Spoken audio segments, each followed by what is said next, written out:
Yes, I'm Danny Johnson, CEO at TPP, The Positive Porpoise. I'm Jason Miller for Fins Up SoCal Fan Club. I'm Scott Howell from Atlanta Dolphin Club. Mark Angelo, NorCal Dolphin Club. You're listening to Clock Blockers, Miami fans' #1 morning show. Run it, run it, run it, run it, run it, run it, run it, run it, run it, run it, run it, run it, run it. Well, what is going on? It is your boy Stephen D, live and direct from Solo D Studios. What's going on, everybody? How y'all doing? If y'all can't hear me, let me know, because I had to kind of makeshift together a few things with my equipment here. So let me know that you guys can hear me okay. Give me a thumbs up in the check box or in the chat box. My voice straight up almost gone from yesterday, so you guys are going to have to bear with me today, just like I'm going to have to bear with everybody today. Today's going to be a therapy session today here on Miami Sports Music's #1 Miami fan morning show. I'm talking about Clock Blockers. It's going to be awesome. Why is it going to be awesome? Because, hey, I got you guys hanging out with me. And yesterday, even though we got beat down, let me tell you, it was still an absolutely good time seeing a lot of people I haven't seen in about 2 years. I missed a lot of you all, and it was so good to hang out with you. And the pregame, the pregame show was a big hit. And I enjoyed every second of it up until kickoff and after kickoff. So we're going to talk about that. But, hey, before we get started, let's do some housekeeping stuff. #1, if you haven't done so already, please go hit that like button. Hit it, tap it, whatever you got to do to it. Just make sure you guys hit it. If you haven't subscribed to the channel already, please subscribe. And when you guys subscribe, make sure you see that little bell here. That's the notifications bell. And what you want to do is you want to hit all notifications. So every time we go live, you are informed. The other thing I want y'all to do is if y'all could share this link. Share this link on YouTube. Let people know that we're here. Share it on Facebook and Twitter and Instagram. Whatever it is you got to do. So let's figure it out. Next thing, if you guys want to become a member of the channel, okay, you guys sign up, become a member today. Your seat's waiting for you, okay? We want you to come here.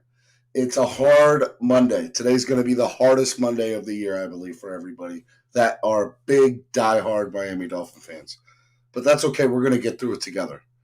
We're going to get through it together. Okay? Stephen, delusional Patriots fan, don't say it. This is our therapy session today, not yours. Okay? You guys beat a high school team anyway in the Jets. So I'm not worried about your win yesterday. Also, want to remind you guys, if you guys want to donate to the channel, there's one of 3 ways you guys can do it. You can use the YouTube Live Super Chat. You guys can do PayPal, which is MSM Podcast Network, or you guys can do the Cash App, which is $MSM Podcast Network. I do want to give a big shout out to our sponsor, Tail Greeter. Tail Greeter put on an amazing setup for us. We had a canopy. We had the little wind thingy. We were live yesterday for 2 hours at the tailgate. And let me tell you, the setup was sweet. As I'm losing my voice. It was awesome. So if you guys want to see set that up, that's what we want to hear. Okay. All right. So go to tailgreeter.com, and the next home game, you guys, which are the Colts, you guys come out, hang out with us. I don't know if I'll be at the next home game, but it's still a good time had by all at East 32 Dolphins tailgate. So let's go. Andrevia says, I'm starting to hate this fan base, only base where we can blame a guy that didn't even play a quarter. Andrevius, we're going to get into all that. And I'm going to give you all my thoughts here in a little bit. Cap for Life says, thank you, Steven. I got you, bro. Help is on the way. I like it. Okay. Also, one last thing. Guys, Jamie Bahamas was out there yesterday. My guy, Jamie Bahamas from 305sports.net. So make sure you guys go check out Jamie Bahamas. Jamie Bahamas is our media director. He's also the lead Miami Dolphins content writer for 305 Sports. Big shout out to Jamie. And make sure you guys go download his podcast talking about them Dolphins. It's good stuff over there. Okay. And also tonight, as always, remind you at 8 o'clock p.m. Eastern Standard Time.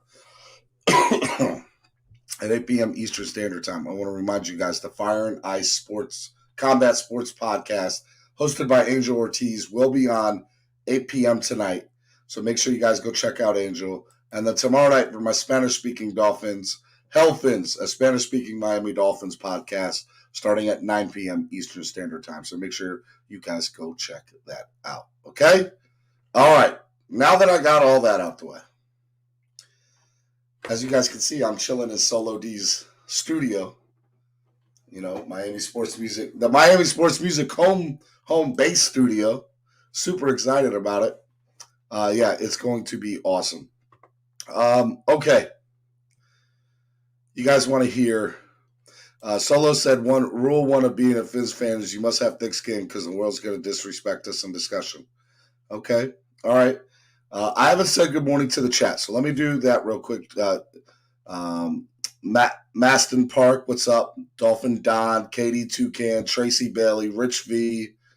Who else? I got Big John Stud 007. What's up, Big John? My guy. Big John, my guy, was on Alex Dutto's show. I believe it was Friday or Thursday. And I saw him up there. Yo, guys, go follow my man, Big John. Dude's doing big things. So big shout out to Big John. Love you, big guy.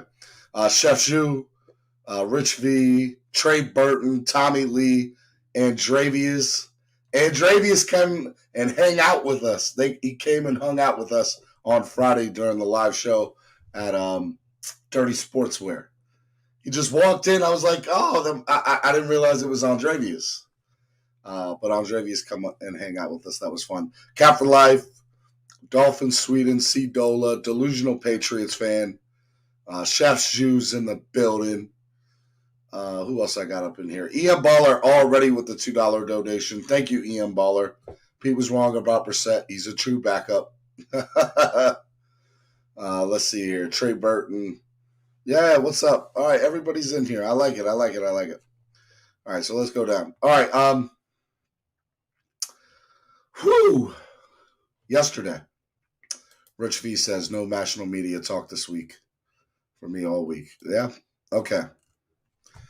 All right. What about yesterday? Where do I begin?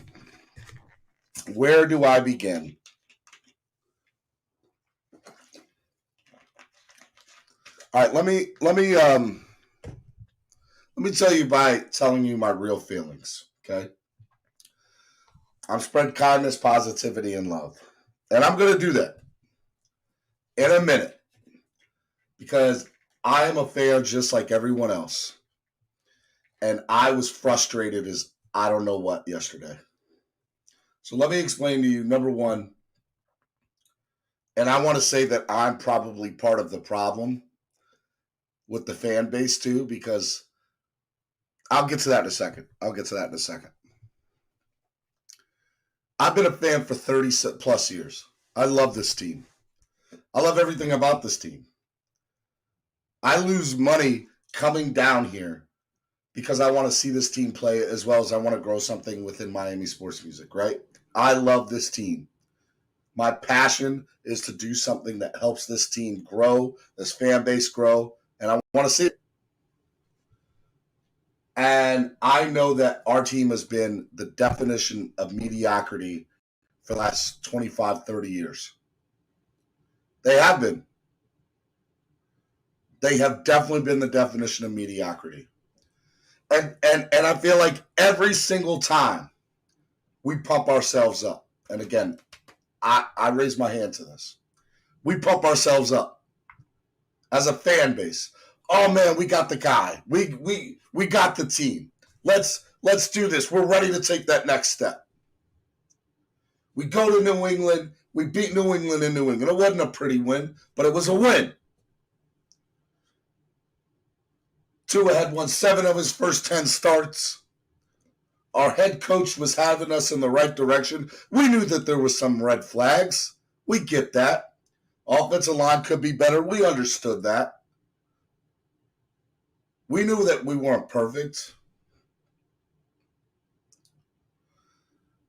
My wife's on the air. Hey, honey, how are you? Challenge for everyone in the chat. List one good thing that happened in yesterday's game for the Dolphins. My wife's going to be she knows what I'm about to say. So everybody try to do what my wife asked. Let's go. Check it out. List one good thing that happened in the chat yesterday, and I'll get to mine in a little bit. Remind me. Let me finish my statement. So I was ready for yesterday. If you guys watched the pregame show, and if you didn't, shame on you because that pregame show was awesome. Everybody was pumped. Most people thought it was going to be a close game, 27-24, 21-17. But we all thought it would stay within 7 points. We thought the offense would move the ball up and down the field, but our defense would make plays, which, by the way, the defense did. There we go. Defense made plays yesterday. They created turnovers. There's my positive thing, honey. There's my positive thing. Our defense created turnovers yesterday. And we did not capitalize on it. And we'll get to that, too, in a minute.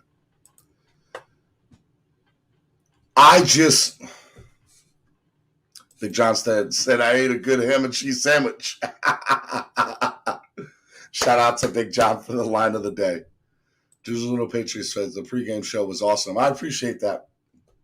It was a lot of fun. I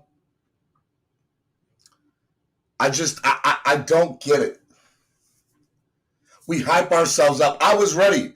I was walking into that stadium hurting. By the way, right now, I'm straight hurting all over. I'm hurting. My body hurts. I went to Saturday at the Hard Rock to watch Miami lose to Michigan State in 125-degree weather in the sun, and that's what it was. I don't care what anybody says. It was hot as I don't know what Saturday. And I got beat up, and we walked. My legs were tired. Guys, Solo worked me out. He knew what he was doing. He go park in the farthest parking lot, so I had to walk the farthest. Solo was secretly making sure that I got my workout in while I was here. What he didn't realize is I can barely move. I can barely move. He beat me up this weekend. And then we go and that beat down at the Hard Rock yesterday. I'm over it. I'm over being mediocre. And I understand it's one loss. And I understand it's one game at the beginning of the season. And you know what? After I go on my rant, I'll be the first one to say that. But I'm over it, man. I'm over it. I want to win. I want to have a winning team. What does this team need to do to get there? I feel like we have tried everything over the last 25 years. We brought in Bill Parcells. We brought in Jimmy Johnson. We've let new guys coach. We now have a disciple, which, by the way, I'm not giving up on Flores. Let's just throw that out there. But we literally did everything. We did everything. You're not going to hit on everything. You're not always going to make the right decisions. But to get beat 35-0 in your own house by a division opponent when you're supposed to be on the up and up, you can't do that. You can't. And not expect to be taken seriously. And I'm sitting here, why on the morning show, why the national media doesn't take us seriously? That's why. Yesterday's the exact reason why they do not take us seriously. Nor should they. That's embarrassing. You know what's embarrassing? The Buffalo Bills on Twitter putting a post up talking about it's always good to get a win in front of the home team, in front of the home crowd. Really? Buffalo thought they had the home crowd on September home game in Miami? Something's seriously wrong with that picture.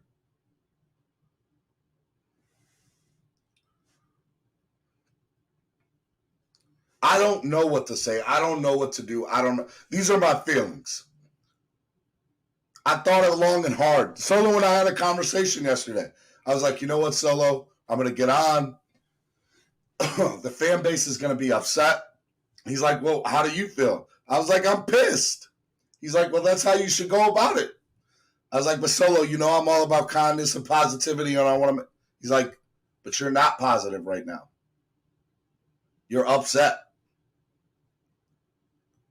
And you need to let the rest of the fan base also know how you feel, because 90% of them feel the same way you feel.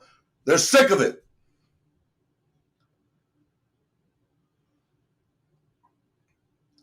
Absolutely sick and tired of it. The whole game, the offensive line. Look, you can say what you want. You can say what you want about Tua. You can say what you want about Jacoby Brissett. But neither one of those guys had an opportunity yesterday to sit in the pocket and feel comfortable and throw the ball and look through their progressions. Neither one of them did.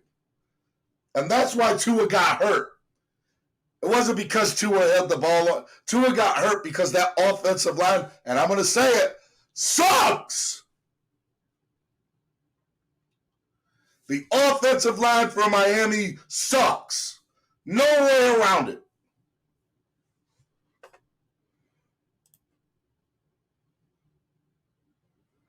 No other way to talk about it.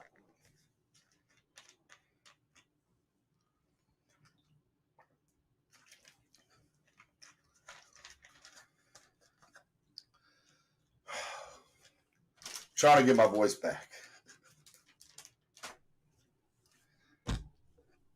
No other way around it. The only person that showed up at the Hard Rock yesterday was Xavier Howard. For the whole game. There were a couple other people that had some decent plays, but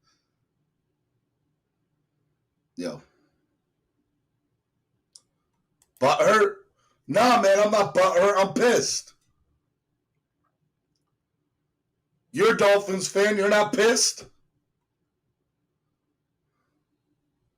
And even if you're not pissed and you're going to say something, and I don't know if you are, but even if somebody's not pissed and they're like, you know what, I expected this. That's the problem.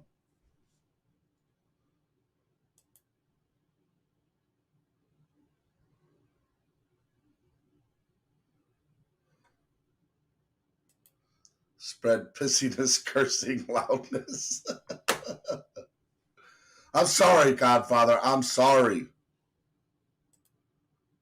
That's right, Stephen D. We share the same pain, fam. It's our passion, dedication, and loyalty to the team.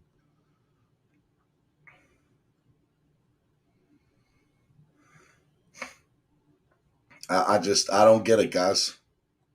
That O-line is terrible. Hey, swear jar. Andrevius. Stop drinking that juice. I never said to is definitely that guy, but I'd love to be able to see that. I can't judge swear jar with this O-line. Y'all are crazy.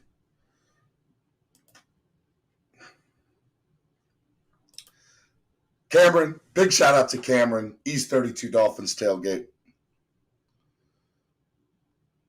You're the man, brother. Love you, Cam. But I'm out here getting my feelings out this morning. We having a therapy session together.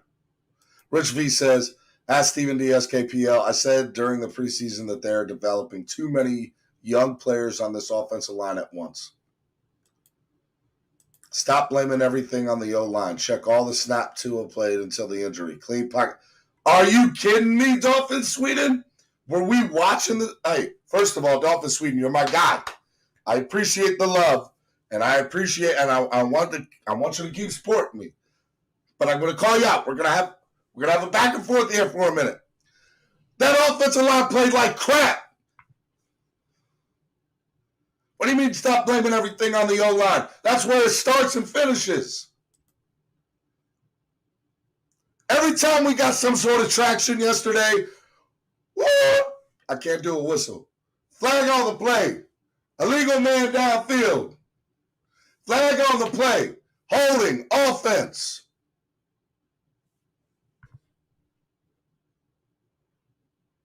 Don't tell me it wasn't the offensive line.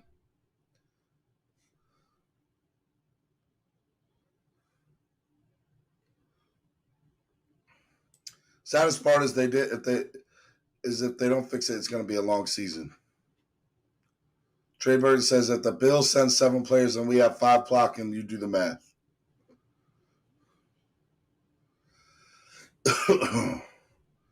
AKWB says clean pocket.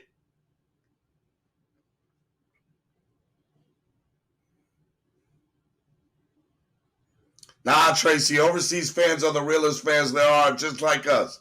I ain't go co-sign that one for you, Tracy. Love my overseas fans. Love them. Outcoached yesterday, plain and simple, not prepared at all. Look bad, no answers right now. All the blame should not go on Greer alone. It should go on both Flores and Greer.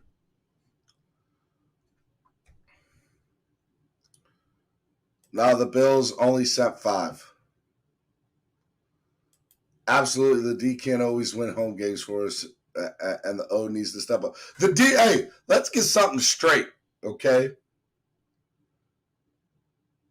Our defense looked decent, except for those first 2 drives.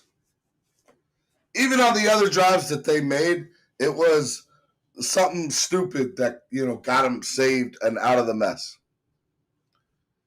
I thought they played decent yesterday. I really do. I know they gave up 35 points. I know that's hard for people to say. But our defense created turnovers. It's deflating. It's deflating for your defense to create turnovers on the opposite end of the field and for your team to get absolutely no points out of it.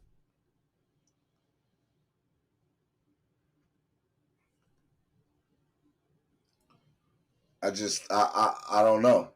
I don't know. Tua called out protection and Brissett and still got sacked. That's crap. I'm not listening to it anymore. You can at least listen to me because I'm right. They're all literally people saying the line wasn't that bad. You can't be disingenuous to prove your point. Like, that can't be real. Tracy Bailey says, my 6-year-old granddaughter can see that it's the whole line, soccer and football, 2 different sports. I love y'all. Question is, where do we go from here? Where do we go from here? I don't know, but today we're going to let it all out. And that's what we're going to do right now. I'm going to invite you all on. Remember, there's a swear jar. And remember, there's a W jar. And if you guys don't know what the W jar is, don't worry about it. If you guys say the name, I promise y'all, it's going to be the W jar. So I don't want to hear no talk about that.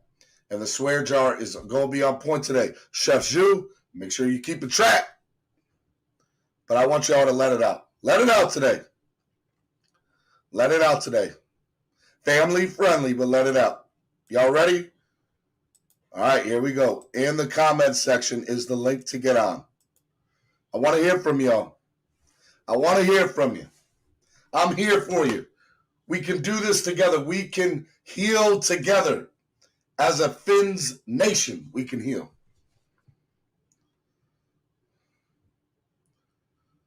All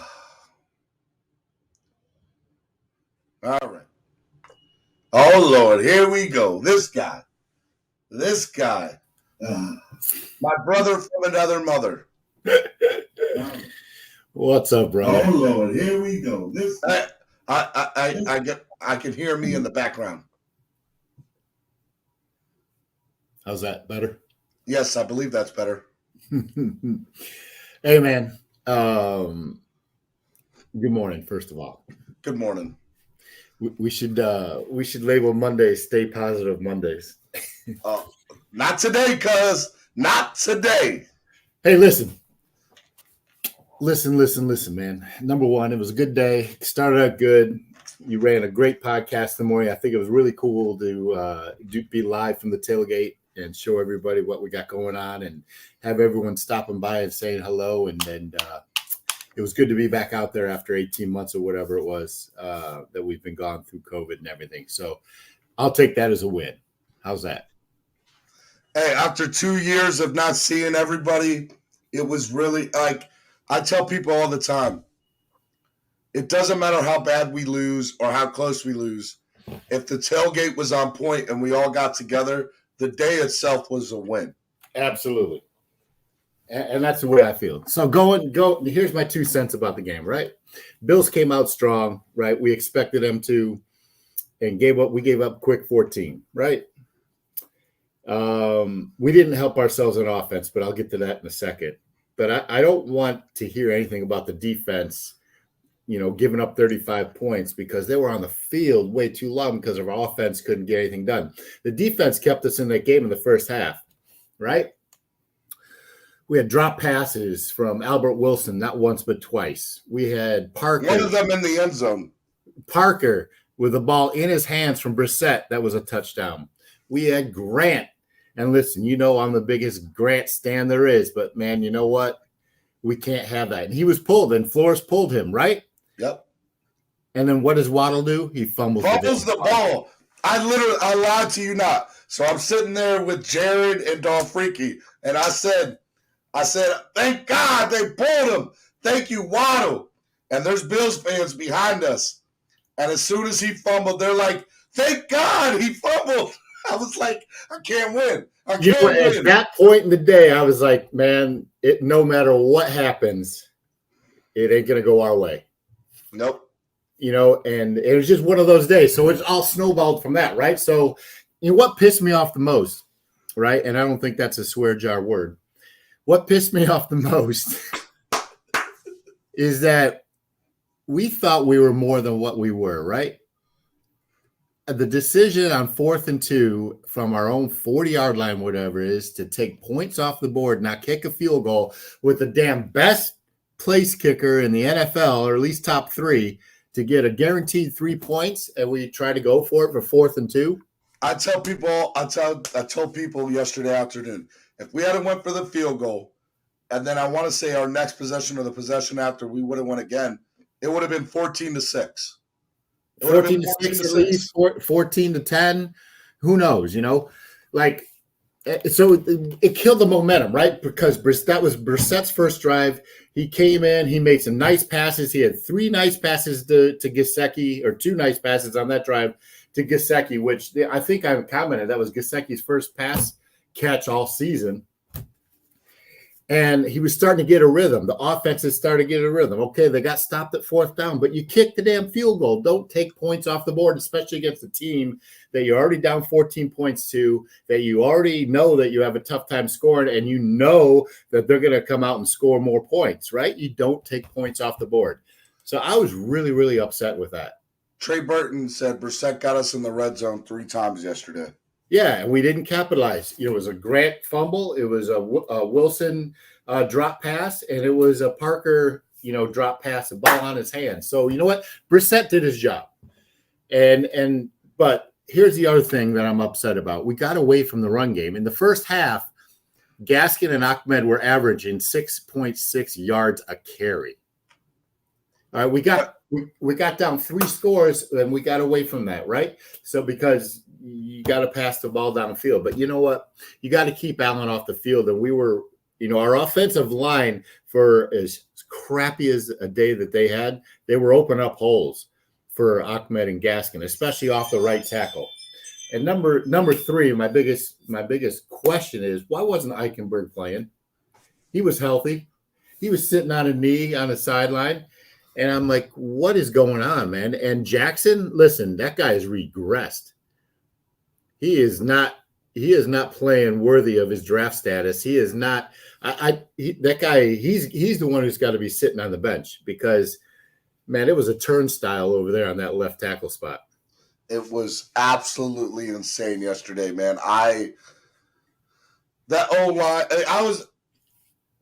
When we're in the stadium and they showed all the starters on the Jumbotron, I was like, I don't see Eichenberg's name up there. Why isn't Eichenberg's name up there? Dude, I was watching him, man, like on one knee. I'm like, why isn't he in there, right? There's got to be more to that story. And listen, I like Hunt, I like Kinley. Those guys are guards, right? I think Dieter's doing a decent job in the middle, but that left tackle position, man, it was terrible yesterday. Terrible, Kenny. It was terrible. Terrible. And listen, anybody, and I agree with somebody just said here, anybody who blames the game on Tua doesn't know football, because my man played all of 12 plays, something like that, right? Like How many times he got? You know how many times he got hit? Oh, I like almost every play. I feel like he had 5 quarterback pressures, 4 hits, and sacked twice in the 12 days. You got to get that boy killed. Yep, and it was funny because they were talking about his rib. I said, I don't care if it's a bruised rib. He ain't coming back in this game. You think Flores is gonna let him come back in this? No, sir. Not gonna happen. Not gonna happen. Hey, Ladarius is right, man. Jesse Davis had a crap game too. Yep. Crap. Yep. All right, brother. Let me get some of these other people on. I love you. Your tailgate was awesome. If nothing else, that was definitely the only positive thing yesterday was your tailgate. Hey, man, I appreciate you having me on, man. Enjoy the show, and I'll talk to you soon, bro. Love you, brother. Peace. All right, man. All right, I'm gonna. I feel like I talked about this. I feel like if I try to bring you all on at once, it's gonna go nuts. So I'm gonna either stagger you guys in or do one at a time, depending on how this goes. All right, so bear with me. Hang on the line. I want to hear from all of you. Next person I'm gonna go to is my man Chef Shu. What's up, Chef? Yo, what's up, Steven? How you doing, man? Pretty good, man. I didn't see you yesterday. Man, because I remember I don't have my car right now. I had to get a new engine for it, and my dad, I was waiting on him to get me to the stadium, but he ain't show up on time. So I was trying to go there and get to meet y'all, but I didn't get a chance to. Man, the whole week, all I was looking forward to was meeting Chef Shu, and I didn't get a chance. We will. Oh man, yesterday game was just man, it was just tough to sit there and watch the whole game. Once your quarterback go down, I sat there and watched it happen, and it was just a lot going on that game. I just felt the defense did their part. They kept us in the game and everything. The offense, to me, when Brissett went in, it was just, to me, it looked like it went slow, like slow motion. Like he was not doing anything. The receiver was dropping the pass. The O-line was not holding a man. It was just a lot going on. And I was listening to TD and DD Dub earlier today at work, because I'll never miss an episode. If I didn't see it, I'll go back and listen to it. And they made a lot of key points. Everything was not blamed on Tua this game. You got to blame it on the offense as a collective, because everyone has to do their part the correct way. If everybody doesn't do their part, it goes all direct and it derails. And it just sucks to sit back and just to see that performance. And as a season ticket holder, it just sucks to sit there and see that, because I've been a fan since I was born, and I am loyal to the logo. I'm loyal to this team. I'm loyal to this, this channel. I'm loyal to all the channels that I support, and I love listening to everybody's content, and I like to do everything I can to support the channel. But to go out there and see my team lose this bad, it was terrible. The defense kept us in the game. The defense really gave turnovers all around the field. But the more you keep them on the field, the tiring they're going to become. And they're never going to stay on the field to help you, to keep helping you, and you're not helping them, because you're going to start the defense to not create more turnovers to keep you in there. So it's like after Tua went down, everything just went downward spiral and stuff like that. And it was just it was just hurtful. I'm going to tell you the truth. After I seen Josh Allen scored that, I had to leave. As much as I don't like leaving the game, I had to leave, because it was like it was embarrassing. And I was that upset. I was that pissed. So I stayed up until the very last, till the clock went 0-0-0-0-0 in the fourth. But let me tell you why. I have no problem with what you did. Because yesterday was tough, bro. Yesterday was so tough to watch, man. Mm-hmm. And anybody who left that game early, I'm not mad at you. I'm not. Like, I feel like there's only so much. Like, if you're in a violent relationship with somebody, domestic violence, what do they tell you to do? Get out of there, right? Right, exactly. And I'm not. Look, this is probably this is probably not the best analogy, but the reality is, Dolphin fans have been beat up. Mm-hmm. You can only take so much, and get back so little. Right. And that I definitely feel like that's where Dolphin fans are at right It now. was And just I tough. It understand. was more, yeah, man. It was just more tough because it was a divisional game. And I had even said it on your pregame show. I was like, this is a statement game. This is what's going to put us over the top and finally get the respect we need. Even if the media didn't give it to us, we was going to finally take it. And right now, it just took us a step back to realize that, yeah, we're still missing pieces. We knew we wasn't going into this game, 100% because, the offensive line has still been a problem for the last 20 years. We've been having that problem for years. The only time we ever had the best offensive line was 2 seasons, 2008, 2016. That's the only 2 years I remember we ever had the best offensive line. And they have to, Coach Flores, everyone has to find a better way to get this offensive line intact because if not, like my uncle told me, he's a Cowboys fan, but he watches the Dolphins. And he told me we was too cute in the draft. We should have went and got. It was good to get Jalen Waddle. It was good, but with that pick, to me, he felt that we should have went and got Najee Harris, and we could have still went back in the second round to go get Jalen Phillips. He felt that way, and to me, I have to agree with him on that because it's like you need to get all the offensive weapons for you. Because if you gave to a running back, not saying Gaskins and Hardman, I love those two guys, but you need that guy that could get you the extra yards that you need for us to keep moving the chains. You need those things. If not, we're not going to get anywhere. So I'm hoping Flores and Greer they seeing what's going on this season because next year you guys got what? This is going to be what year 4 or something like that. You better This start is getting on year board three. because Yeah. this is year 3, and you better start getting on board because this time the fan base has we had enough. We're just tired of being mediocre. We're tired of going through the same thing over year after year after year. I want to have that moment like the fans, like one of the guys, Vic, that be on the challenge and stuff, who Yeah. experienced the Dolphins winning the 7-2 Dolphins. I want to have that moment. I've witnessed the Hurricanes win the championships. I witnessed the Florida Gators win the championships. I witnessed the Miami Heat. I witnessed the Marlins winning their championships, But you but ain't never never got that witnessed the moment. damn Dolphins winning the championship. Exactly. And I put And money in my own swear jar. Because it's exactly. ridiculous. It's tiring, bro. It's tiring. And I just want to. It's just my passion. Y'all understand? I am passionate. We are the only South Florida team to not win a championship in the last 40 Mhm. something years. I'm over it. Dude, I'm we haven't over even it. been to the we haven't been to the AFC Championship since We ain't even been 2002. close. Exactly. After 2002, we haven't been back to the AFC Championship. No, After no, no, no. 84, we haven't No, been no, back to no. the Super Bowl. No, we haven't been to the AFC championship since '93, my guy. Yeah, forgive me. 93. You're right. Because we did go 93. My bad. 93, we did go. Because I remember we played the Buffalo Bills that year. And they Yep. beat us to get to the Super Bowl. So I do thank you for the correction. We Hey, did. That's the last time we went. Last time we not, went to the not, divisional was hey, in the early hey, Chef 2000s. Shoe. Not only do I have good looks, I got good takes too, my guy. I'm just saying. I I know, do. bro. That's what happens when you roll. You help each other out. You know, it's You funny. brother, I see people's faces in the chat. Cap for Life and Big John and Abel started shaking their head. They're like, "Oh, this guy, this guy." All right, Chef Ju, All right, Big man. I'm John. gonna let y'all get on. I'm gonna get off. I'm gonna let y'all get on and listen. Hey, But Chef, hold what's up. up?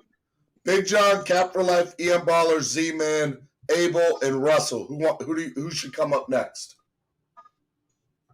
Get them all on. No, one Get them at a all time. on. See, Chef, you bucking the system. Stop bucking the Nah, system, I Chef. got you. I got you. Now let me get Big John. I love my Big boy John. Big John, man. All right, we're gonna put Big All John right, on next. all right. I see y'all. Talk to y'all next time. All right, Chef. All right, man. All right. Big John. Hello, Big John. What up, man? What up, my guy? I'm just gonna say, man, I'm a little disappointed you didn't get me up when you had on Cameron. 'Cause I was trying to get on to talk to you and Cameron, but that's neither here nor there. That's cool. It's no big issue. What's up, man? Man, I've been saying, man, everything I've been telling you, man, since the beginning, man. It just, yo, listen, man, I've been saying they didn't spend resources correctly. I don't like repeating myself, bro. And I know you can't get your pick correct, but this offensive line is horrible. I'm not even gonna cuss because I don't got that much money to keep putting in your swear jar. I'm not gonna lie to you, bro. You know what I'm saying? I almost broke my TV yesterday just throwing stuff out. I was so pissed off.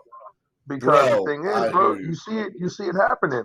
Then you got people out here, not gonna bring up any names because everybody has an opinion. You know what I'm saying? It's like another thing we all have where you used to go to the bathroom with, and I'm not gonna cuss, I'm telling you. You know what I'm saying? And they're trying to blame Tua. Listen, people. What Big John is saying is he needs somebody to sponsor his swear jar so he can swear. Yeah, because I'm not doing it, bro. I'm not doing it today, bro. Listen, exactly. Bottom line is, I've been saying it from the beginning. It does. I said it on Alex's show. It doesn't matter if it's Patrick Mahomes. It doesn't matter if it's Tom Brady. It doesn't matter who it is. If you don't block, no matter what quarterback is back there, people keep bringing up Mr. Watson. Listen, he can't do anything either if you don't block for him. He's going to tear an ACL. Okay? So I don't know what everybody keeps doing. They keep saying it's not going to make a difference. If you don't block, he's not going to make a difference. Jesse Davis whiffed so bad, he's the one that got Tua injured. It wasn't even left tackle. Jesse Davis didn't touch the man. He did not touch him. The guy hit Tua in 1.5 seconds, and he almost caved in his chest. Like, that's ridiculous, man. So it's like they can bring any quarterback in they want. They can bring any quarterback. Let's 150% agree with you. 100. Like, Tua had no time to go through his progressions at all. Oh, hey, delusional Patriots fan just sponsored you $10. He said, go ham. He said, go ham, Big John. Oh, look, man, opinions are like assholes. We all have one, bro. But that doesn't mean we're right. Okay? That's being sincere. You got $9 left. You got $9 left. It does not mean that we're right. It does not mean that we're right. And this offensive line, to quote your word, is shit. Okay? I don't know why Eichenberg wasn't playing right tackle. Okay? It was a disgrace. $8 left. No, I'm not going to spend it all. I'm going to leave some for the other. Because they're going to look at what a thoughtful guy, right? I'm trying to look out for the rest of them. But no, man, I'm telling you, it was really bad. It was disheartening. Jakeem Grant did what Jakeem Grant does. I'm telling you, I've been telling everybody. Me and you've been telling them Jakeem Grant isn't a wide receiver. Waddle's fumble, believe it or not, shouldn't have been a fumble. If you really want to be sincere about it, it shouldn't have been. I saw it on TV. He was down. 4 times. So we're in the stadium. Everybody around us, including Bills fans, were like, "Oh no, he's down. He's down. They're overturning that." Meanwhile, we saw Buffalo's offense stay on the field. We saw Miami's defense stay on the field. I feel like in situations like that, you got to send out your offense on the field too. So even if there's two offenses on the field, I feel like you got to try to make the referee think, well, man, maybe this is, really conclusive, stuff like that. It's not even that. Look, people were sitting there trying to blame Tua, right? I'm going to ask a question. We went for 3 4th downs. Tua wasn't in the game. Tua wasn't on the first one, which they didn't block for the poor guy, and they almost killed him. The other 2 4th downs, was Tua in the game? No. Did we make it? No. Did they block for Brissett? No. Jacoby Brissett got lucky he got away with his leg because he almost lost his leg on one of them. I don't know if you saw he was running, and they literally hit him, from the waist down and almost broke his leg. I'm surprised he's still walking. So I don't understand what they want people to do. If you can bring in Deshaun Watson all day, okay?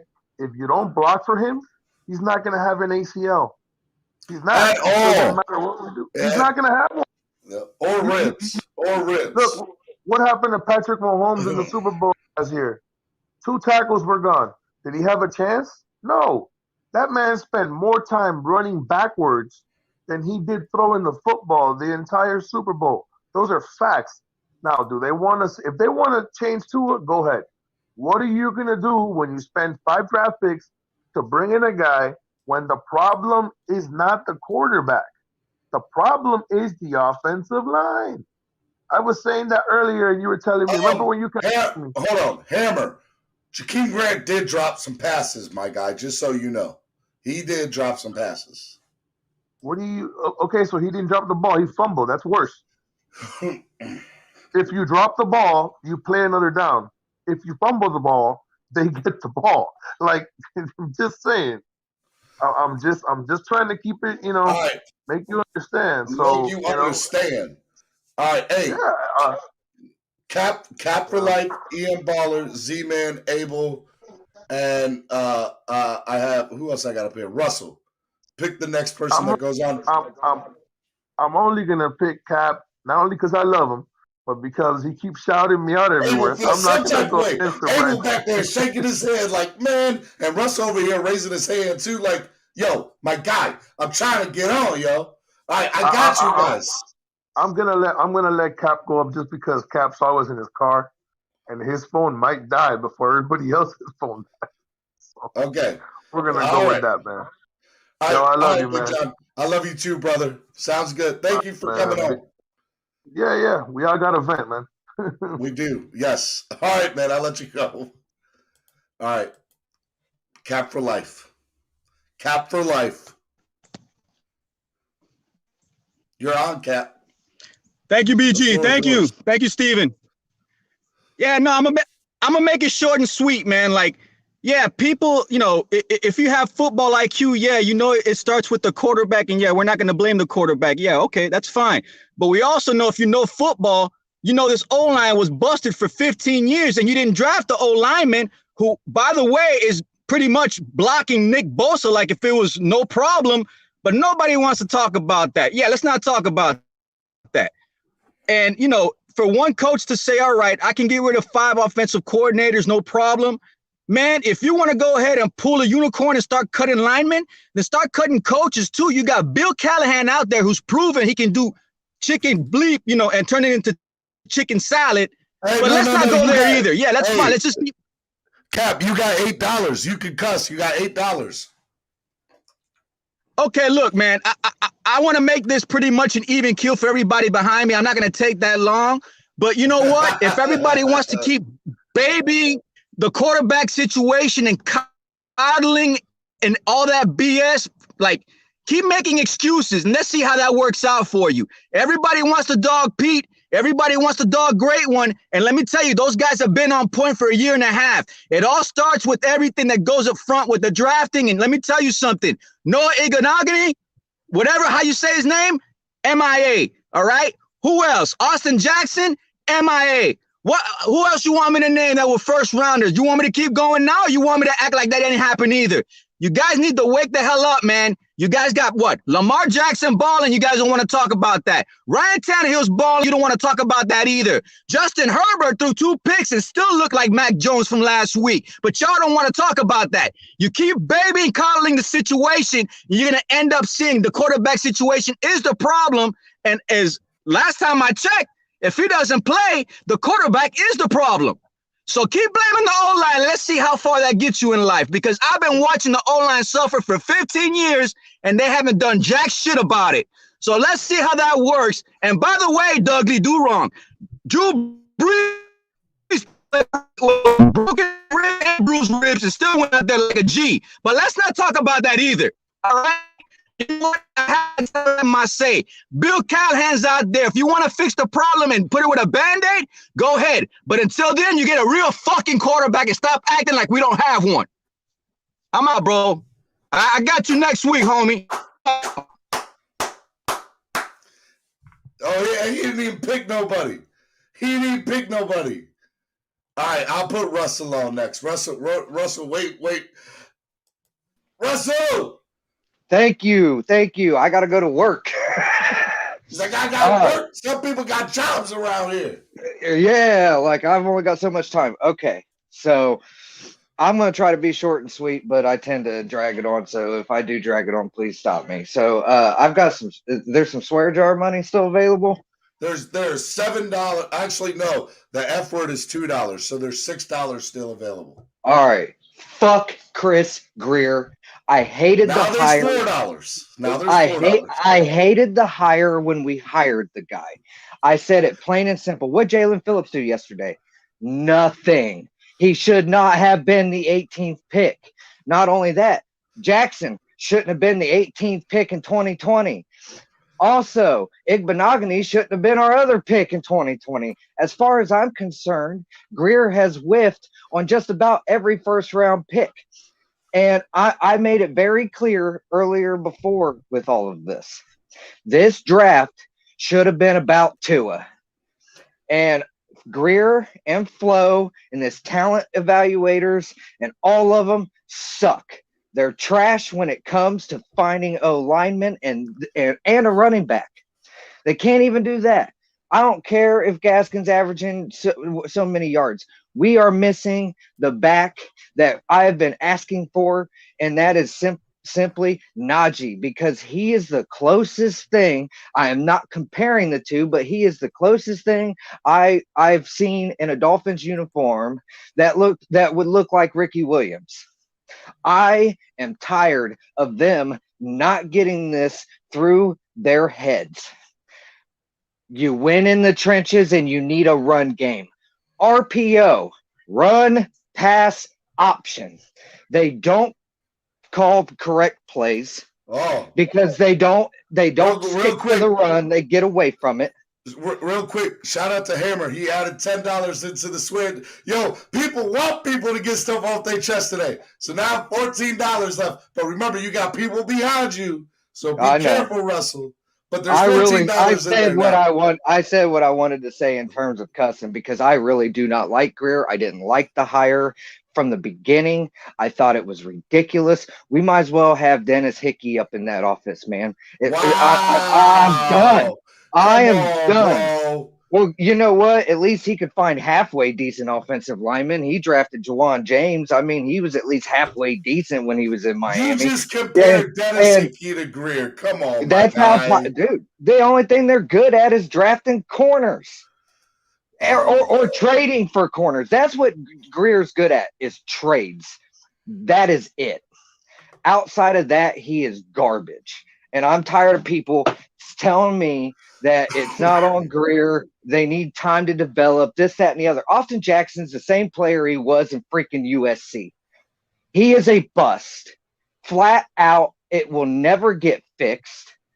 And I agree, he has regressed. I think he looks worse now than he ever has.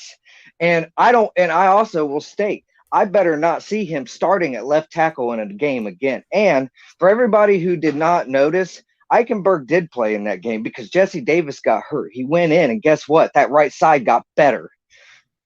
I'm tired of this. It's this simple. Draft the right people for this team. They could have taken Cosme. They could have taken Darrisaw. They could have taken Sewell. They could have taken anybody in that first round that would have made a difference for this O-line and chose not to. I'm done. They either get this shit fixed or I'm obviously I'm going to watch this team, but our expectations apparently need to be dropped because they're just still not there yet. They take one step forward and two steps back. It's the vicious circle of the Miami Dolphins and how they do us fans. And it's never going to change because obviously Ross ain't going to do nothing about it. And I'm also going to state the obvious. Yeah, Chef Jew was right. Watson is not going to help this team. He's going to be running for his freaking life trying to make sure he doesn't get his knees crumbled on. I don't want to hear another thing about Watson because Watson isn't going to fix this problem. The only ones that can fix this problem are in the front freaking office. They'll go and trade 2-3 first-round picks for a quarterback, but won't go divvy up any capital for an offensive lineman. We could have gone after Ryan Ramczyk in the offseason. We could have made a play for Tariq Armstead. We could have done all kinds of stuff, and they just refused. We could have signed Corey Linsley and put him in center and made our interior better than put Dieter at left guard instead of that bum Kinley. I'm done. They need to fix this, and they need to fix it now because guess what? regardless of if Tua is the quarterback or not. Unfortunately, this is my niche with Tua. He's fragile. And you cannot have an offensive line like that and expect your quarterback to make it through a 17-game season at his size. It's not going to happen. He needs a pocket that has been given to people like Tom Brady. He needs a pocket to work in. He is not an elusive runner. He's not fast enough to break outside and get off of these defenders. It's not going to happen. He is an accurate, precision passer, just like Tom Brady. And if you don't give him an offensive line, he ain't going to play like Tom Brady. So what the hell do you guys expect? I'm done. Shout out to Russell. Shout out to Russell. Don't agree with all the takes, but I agree with the passion and enthusiasm because I'm over it too, my guy. All right, Russell, you got Abel, Z-Man, and EM Baller. Who's going next? I'll let Z-Man go. And just one last thing, real quick. Don't nobody blame this defense because Xavier Howard is MVP of this team. That contract was well worth it. That defense played its heart out, and we should not have lost 35-0. Now I'm done. All right, Russell. You have a good day, my brother. Be good. You too. Will do. All right. That was Russell. Now we're going to go to Z-Man. Z-Man, what's up, my guy? And just so you know, you have $13 to work with from the swear jar. But remember, you got people behind you. Z-Man, you're on mute. You're on mute. How many people behind me? Like 2 or 3? We got Abel. We got EM Baller. And I'm sure other people want to come on because I just hit the invite button. So that's it for now. I'm going to just use $2 out of there. I can't fucking believe this. I really can't. Like, it's the same thing for the last 20 years. When are we going to learn that maybe we're the problem? I just don't get. They have all this capital, right? And I know people don't want to hear the O-line excuse for some reason. But the O-line is the most important unit for the offense. If you cannot protect your quarterback, if you cannot run the ball, you can't win games. We got to stop blaming the players. At this point, the players only can do as much as they can. It's coaching. When are we going to put the blame on coaching? Flores has been doing a good job. This game proves that there's still steps to be made. And the steps that he need to make, only he can do because they have the capital to upgrade a team. Why are they trying to look at the quarterback position like that is going to fix the O-line problems? If they're blitzing and they just let a free blitzer get wide open in the middle of the field, because yeah, the tackles be playing terrible sometimes. But on if your blind side isn't playing good, the middle, the interior isn't playing good, you're gonna have no time. You can't throw it deep if you cannot let the routes develop. We have all this speed for what? Like, even if we get Watson, what are we gonna do, right? We're gonna make him run around to make plays, and then what? He get hurt, and then we're looking even shittier. Oh, sorry. No. Then we're looking even. What is that? $3? You're good. No. That's a $1 word. You're okay. Good. But okay. Yeah, that's $3 so far, and I said you had $14, so $11 left. I'm done. I'm done cussing after that one. I'm done. It's just I really can't believe it because it makes no sense. The problem that been flagging us, we look at the quarterback, what is really the people in front of him. Ryan Tannehill didn't play bad when he had an O-line. Why do people think the O-line is not important? We could have easily traded one of those first-round picks because didn't Kansas City trade two second-round picks for Orlando Brown? They did. We could have easily done that, and the O-line would have been fixed. I tell you, I said the same thing. I said we could easily turn these draft picks right now for quality O-line. Quality. Like, and it just sucks sometimes, bro.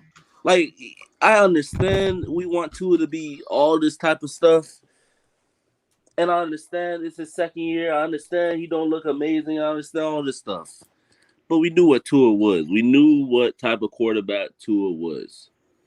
It's not like we didn't know or he was just changing his game or something like that. Like he was coming back a new player. No, he needs time to step him in the pocket to make his reads so he can throw the ball downfield. That's what he needs to do. He cannot fade back because he doesn't have the arm strength regular like to do that. But they're not giving him the opportunities, which just sucks. And at this point, I don't think they're gonna fix the offensive line. And I don't think they're even going to trade for Watson. So maybe we just got to watch Tua get killed this year, I guess.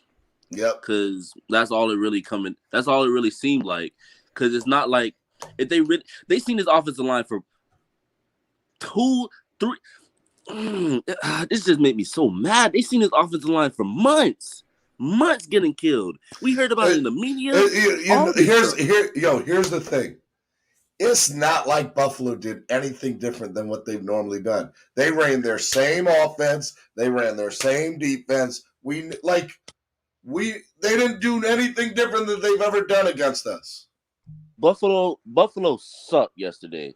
And I don't know what's wrong with Buffalo fans. I hope they don't feel delusional because that was terrible. Josh Allen looked terrible. The receivers were terrible. The O-line was terrible. It's just our O-line and our receivers were even worse. But I don't want to blame everything on them because it was just a whole lot of things going wrong. I don't blame the coaches. I'm done blaming the players. I am. Because football isn't the NBA. You can't just I get it. I get what people saying in chat. But that's not how stuff works in the NFL.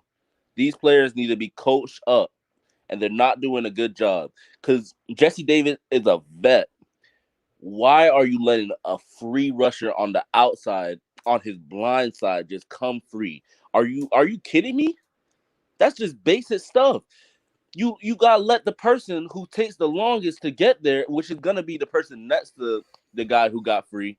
You just don't let a free rusher, and then you push them, which gives them even more speed than your quarterback. Like the whole thing is just a mess, and I don't think they're going to fix it, and that's going to be their downfall, which, to be honest, I don't want to be this guy. I don't want the Dolphins to do bad at all. But if it do blow up in their face, I'm going to laugh because it was all their fault because they had the chances to fix the team. And people who only blame Greer, no. Flores is a part of those decisions as well. Why is no one looking at Flores? Look, I don't agree with that statement because, in my opinion, we're in the position that we're in today because of Flores. But they did a lot of good. But that goes both ways. We're in the position today because of Flores. You know what I'm saying? So I get it. I get it. Hey, I'm not blaming Flores. I think both of them did a good job. It's the small things that can get people can get fired for anything. I don't want the offensive line to be the reason people get fired because that should have been fixed. It's not like Flores came from the New England Patriots for 20 years, had the best offensive line we ever seen, best offensive line coach, and you come here, we get rookie offensive line coaches. I understand, and we don't have time for them rookie coaches to develop. That's not, especially with this team. We either needed more veteran leadership on the offensive line or a veteran O-line coach, and they didn't do nothing. They didn't do nothing. 100%. All right, man. You got Ian Baller and Abel there. Dravius and Dolphin Don also came on, but Ian Baller and Abel are next in line. You guys have $11 to work with unless anybody else wants to donate to the swear jar so people can get their real feelings off their chest. But who's going next, man? Abel or Ian? I'm gonna get Ian Baller. Hey, Abel, they say the. Well, hold on. No. You said Ian. We go to Ian. We going to Oh EM. man, my bad. Abel I said, would have don't picked you, even bro. worry about it, my guy. We're going to EM. All right, we're going to go to EM. Abel, drop that heat when you get on. All right, brother. Be good, Z-Man. All right, EM. What's up, man? Take yourself off mute. You got $11 currently, unless anybody else donates to the swear jar. Welcome to the show, EM. EM, baller. Hello. Hello, EM baller. Are you on? Abel, get ready. You might be going on, Abel. EM. EM, final call to EM. If you are not at your if you are not here before we close the door, you will miss your flight. Okay? All right, going once, twice. Sold to the man they call as Abel. Abel, you got $11. Have at it, my guy. Talk to me. Salute to the panel. Steven, salute to you. And salute to the Dolphins, even though they got smacked up like WWE SmackDown. I'm with it, though. I love it. Now that I can say all that. Now that I said all that. 3 things real quick, because I want to get out of the way. I want to hear what everybody else got to say, because it's pure comedy to this morning. I'm having a great time. I got my waters. I'm on my balcony. I'm chilling, and it is pure comedy this morning. I ain't even going to take no money out of Sweat Job. Matter of fact, I'm going to put some money in there. Just give me a second.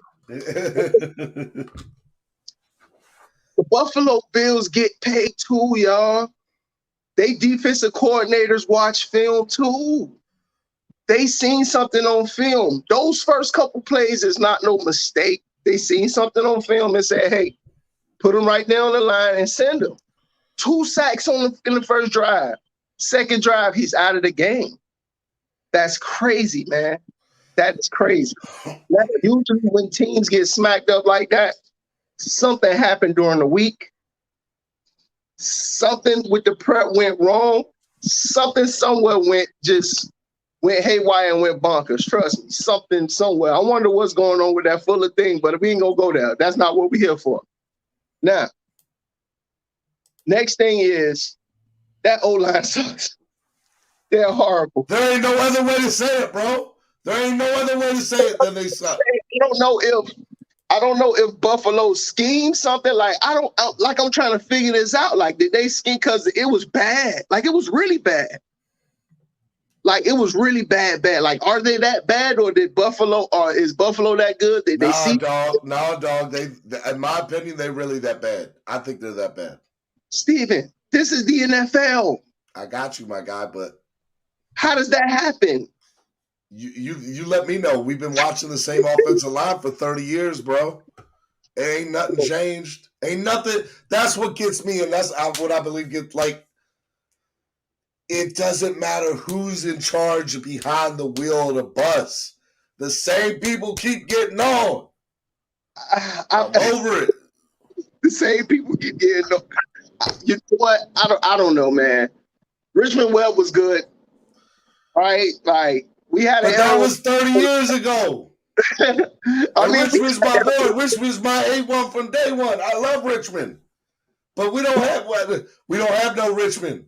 Hey, I'm gonna do you one. You ready? You listening? Here's a hot take for you. The best offensive lineman the Dolphins have had in the last 25 years. Oh, this is gonna be interesting. I'm here. Richie Incognito. That is a fact. Best offensive lineman the Dolphins have had in 25 years is Richie Incognito. That is a fact. Let me know. Even Jake Long, he was better than Jake Long. Richie Incognito was great. And they exiled him. They told him to go away. And thank you, Jonathan Martin. For Jonathan Martin, for something that we don't even know if it was really anyway. You don't want to get me started on that, because I've heard stories, and the stories, like, the narrative came out and it just was not good. It was not good. We've all heard stories, okay? We've all heard stories, man.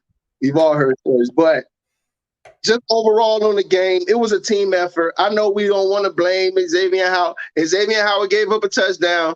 Byron Jones gave up a touchdown. I know we don't want to blame these guys, but those things did happen.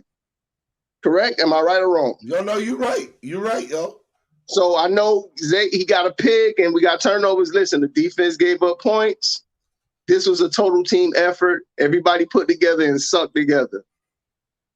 They're going to have to fix some things. I mean, they're going to have to fix the O-line. The rest of the team, I'm not really, everybody else, I think, going to watch film and say, okay, we messed up. I really believe that first drive set the tone, man. That first drive really brought the team down. I really believe that in my heart. Like, once they saw how Buffalo was getting after them, they knew Tua was going to get hurt. They like, oh, my God, this kid's going to get hurt. They knew it. They knew it. They knew it. But I'm going to give you some room. Let the boys get on.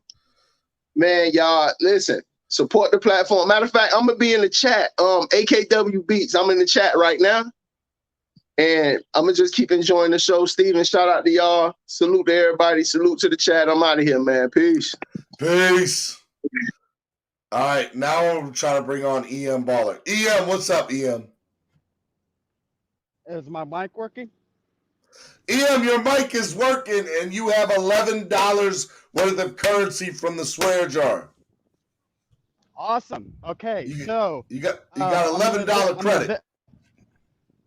I'm not going to use it. I'm too old for that shit.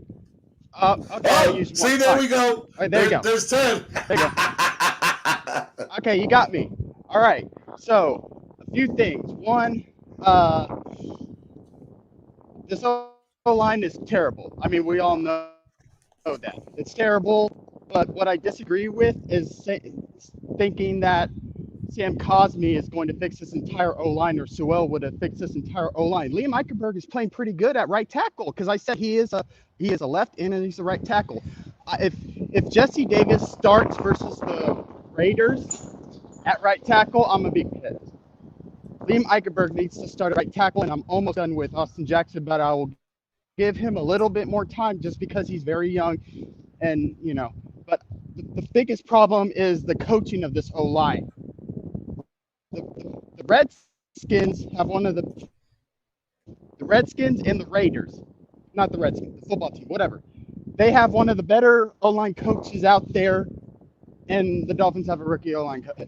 Okay, and yeah, Tua did not look good, but it is not. No. Tua didn't have time to look good. Really, bad. His fault, like they said. Even Watson.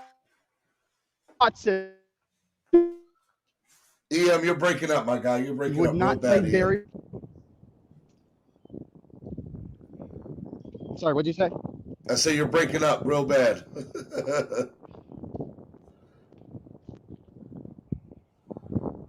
All right, let me bring in Dolphin Don. EM, you got to try to come back in. My bad, dude. Yep. All right. So Andrevius was back here. I wanted to hear from Andrevius. So make sure you come back up here, Andrevius, because I know you got some words for these people. But in the meantime and in between time, right now, $10 credit left in the swear jar bank. Dolphin Don, what's up, Dolphin Don? What is good, my brother Steven and the Dolphins Fins fam? Man, I got a couple little hot takes for you. Hey, first off, Andre, man, I'm not blaming everything on Tua, man.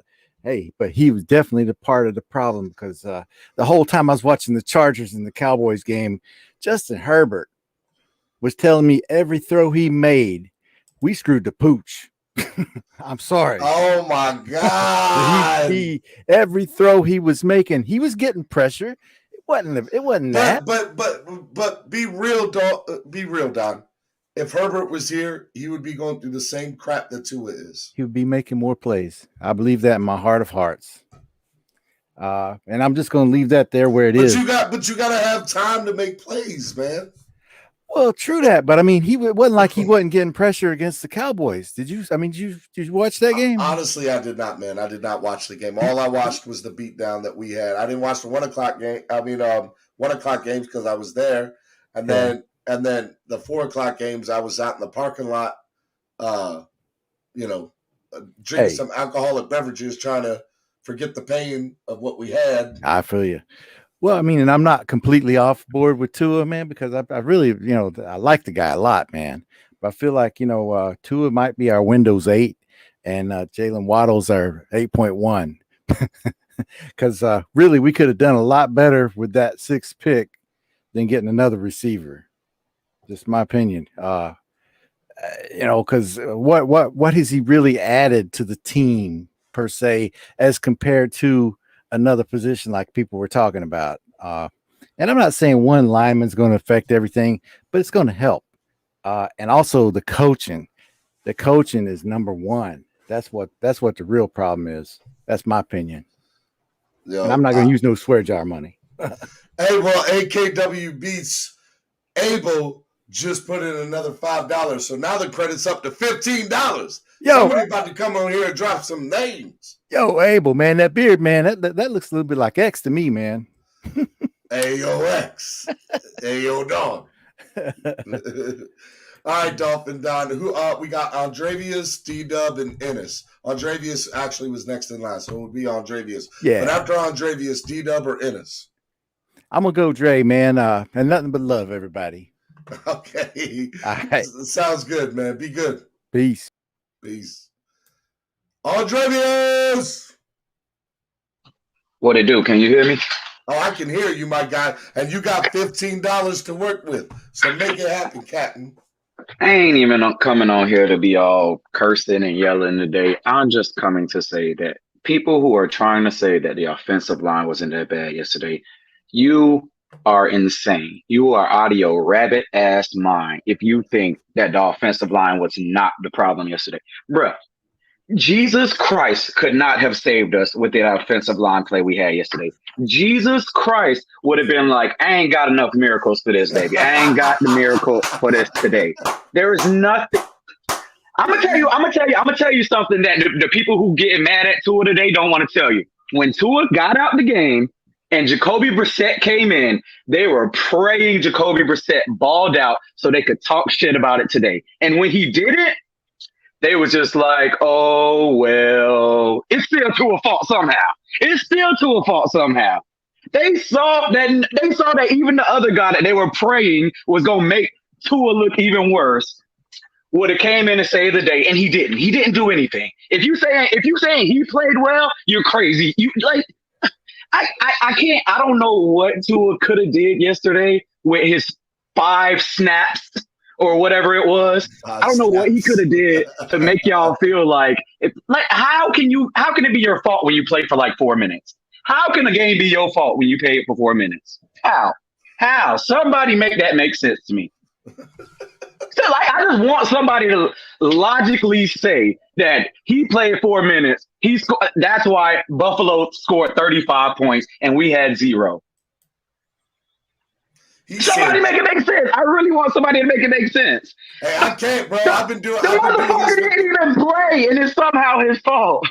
I still haven't even said Tua's the guy yet, but I just want to find out. And yesterday, I found nothing out. I didn't find out a motherfucking thing yesterday. I'm gonna put some money in the swear jar because I said I wasn't gonna use none of the swear jar money. But fuck it. Listen to me. It is insanity. We back at 10. It is insanity to say that yesterday wasn't on the offensive line. That offensive line is absolutely garbage. They're terrible. There is no defending how bad they were yesterday. Listen, I am 5'8", 175 pounds, and I think I could have blocked better than those motherfuckers yesterday. That is how sad it was. That is how bad it was. $8 left. He said Jesus said there was not enough miracles to make this offensive line look good. Yo, I'm gonna leave on that note because they still saying Tua did this, Tua did that. Tua did nothing. He didn't play. Y'all insane. They just they hate the guy. So I don't see how you can hate somebody so much. Motherfucker on the bench and you saying he the problem. I don't get it. Whatever. I'm out though. Who else we got in the waiting room? D-Dub and Ennis. All right. Send up D-Dub, I guess. All right, $4 left. Okay. Andrevia said, I'm not using none of the currency, but he depleted the account. Took all the money Listen. Okay, hold on. Real quick. No, but you had the line of the day though, and I'm gonna say it on Twitter later. Jesus Christ, ain't have enough miracles left to make this offensive line look good. It's a shame. I'm dying. Oh, yo, D-Dub, get back here, D-Dub. D-Dub dropped off. Oh, man, Andrevius with the $20 donation. He said, curse away. All right, y'all. I'm out of here. I love you, brother. Be good, man. All right, you too. Oh, Ennis. What's up, Ennis? What's up, y'all? How y'all doing, man? Ennis, you got $24 worth of currency to say whatever the heck you want to say. First of all, the motherfucking coaching staff is bullshit. $22. Offensive coordinators, all that shit is trash. And this is all going to backfire on Flo for hiring them. I don't blame Tua, because if the guy sitting in the box didn't see that they was putting the corner or safety coming off the edge, that's on coaching. Like the first snap, okay, Tua, you might miss that one. But you sitting up in the box and you don't see that and don't relay that down, like, come on, that's coaching. Yeah, the guys are young, so that falls on coaching. That's why I say Mr. Ballgame was right. It falls on coaching. Yeah, we need veterans, but still, when you got an offensive line coach first year doing this, it's showing. And if Coach Flo ain't smart enough to see that his job is on the line for that, I'm going to have to look at him on that. Like, this is bad. I had too much hope for this team, and my heart was crushed yesterday. I'm about to say another hot take. You ready, Ennis? You ready for this hot take? I would rather have Joe Philbin as my offensive line coach. I'm just going to throw it out there. Anybody with some experience. I'd rather have Joe Philbin back as the offensive line head coach. Nothing else. I want him doing nothing else. But he can coach that offensive line. I seen that on Twitter that they saying Tua's about to be on IR. Is that true? I have not heard anything yet, to be perfectly honest. It would not surprise me if that's the case. But if that's the case, Reed Sennett is going to get promoted to the 53. And I'll be honest with you, I want to see Reed Sennett play. That's real. Yeah. If we're going to go down, I'd rather go down with Reed Sennett than Jacoby Brissett. Yep. And I love Jacoby. I love him. But let me see how Reed Sennett does. You know, I don't love Jacoby enough to be like, oh, we can win some games with him and make a run at this thing. Jacoby would be good as hey, he's here, but I'd like to see Reed Sennett. That's just my opinion. And for all the motherfuckers talking about Grant, I don't want to hear his name ever motherfucking again. Again. $17. Ever say his name as a wide receiver. We've been saying this before the season started. And what he do, he get his shot and fumble the ball. This is why we didn't want the ball in his hand in the first place. But y'all want to cry Grant. Hell out of here. I'm going back to work. Hopefully, this will be a better week for us. I love y'all. Y'all be safe today. Ennis, you're the man, brother. I appreciate it, man. Appreciate you, too. No problem. All right. I got Big John wanting to come back on. I'm going to bring Big John here. I want to remind everybody, if you guys want to come on, you want to tell me what's going on, let me know. Yo, everybody donate to the swear jar, yo. Y'all are great. I love it. So he had $17. Cameron just did 10. So that's $27 worth of swear jar money. Credit. People paying for people to be able to say whatever the heck they want to say today. Like, that's real. That's real Dolphin fans right there. Like, now we already know that they going to say it. We know Stephen D going to ask for it. Just here you go. Just go ahead and do it because we know that it's going to happen. Okay, let me bring in Big John back, and then I'll wait for other people to get on. Big John, $27 worth. But remember, other people gonna come out too. And by the way, there's no rollover minutes. It does not roll over to the next show. No, that's fantastic. That means I actually get to cuss. Kidding me? It's about time. Listen, man, people need to understand something. Yeah, it's only one game, but this was a statement game. The only statement we made is that there was no traction made from last year to this year. They did the exact same thing last year that they did this year. They didn't change anything. They whooped our the exact same way. The only difference is, well, no, they ran a touchdown in. They did that last year too. This is unacceptable. It really is.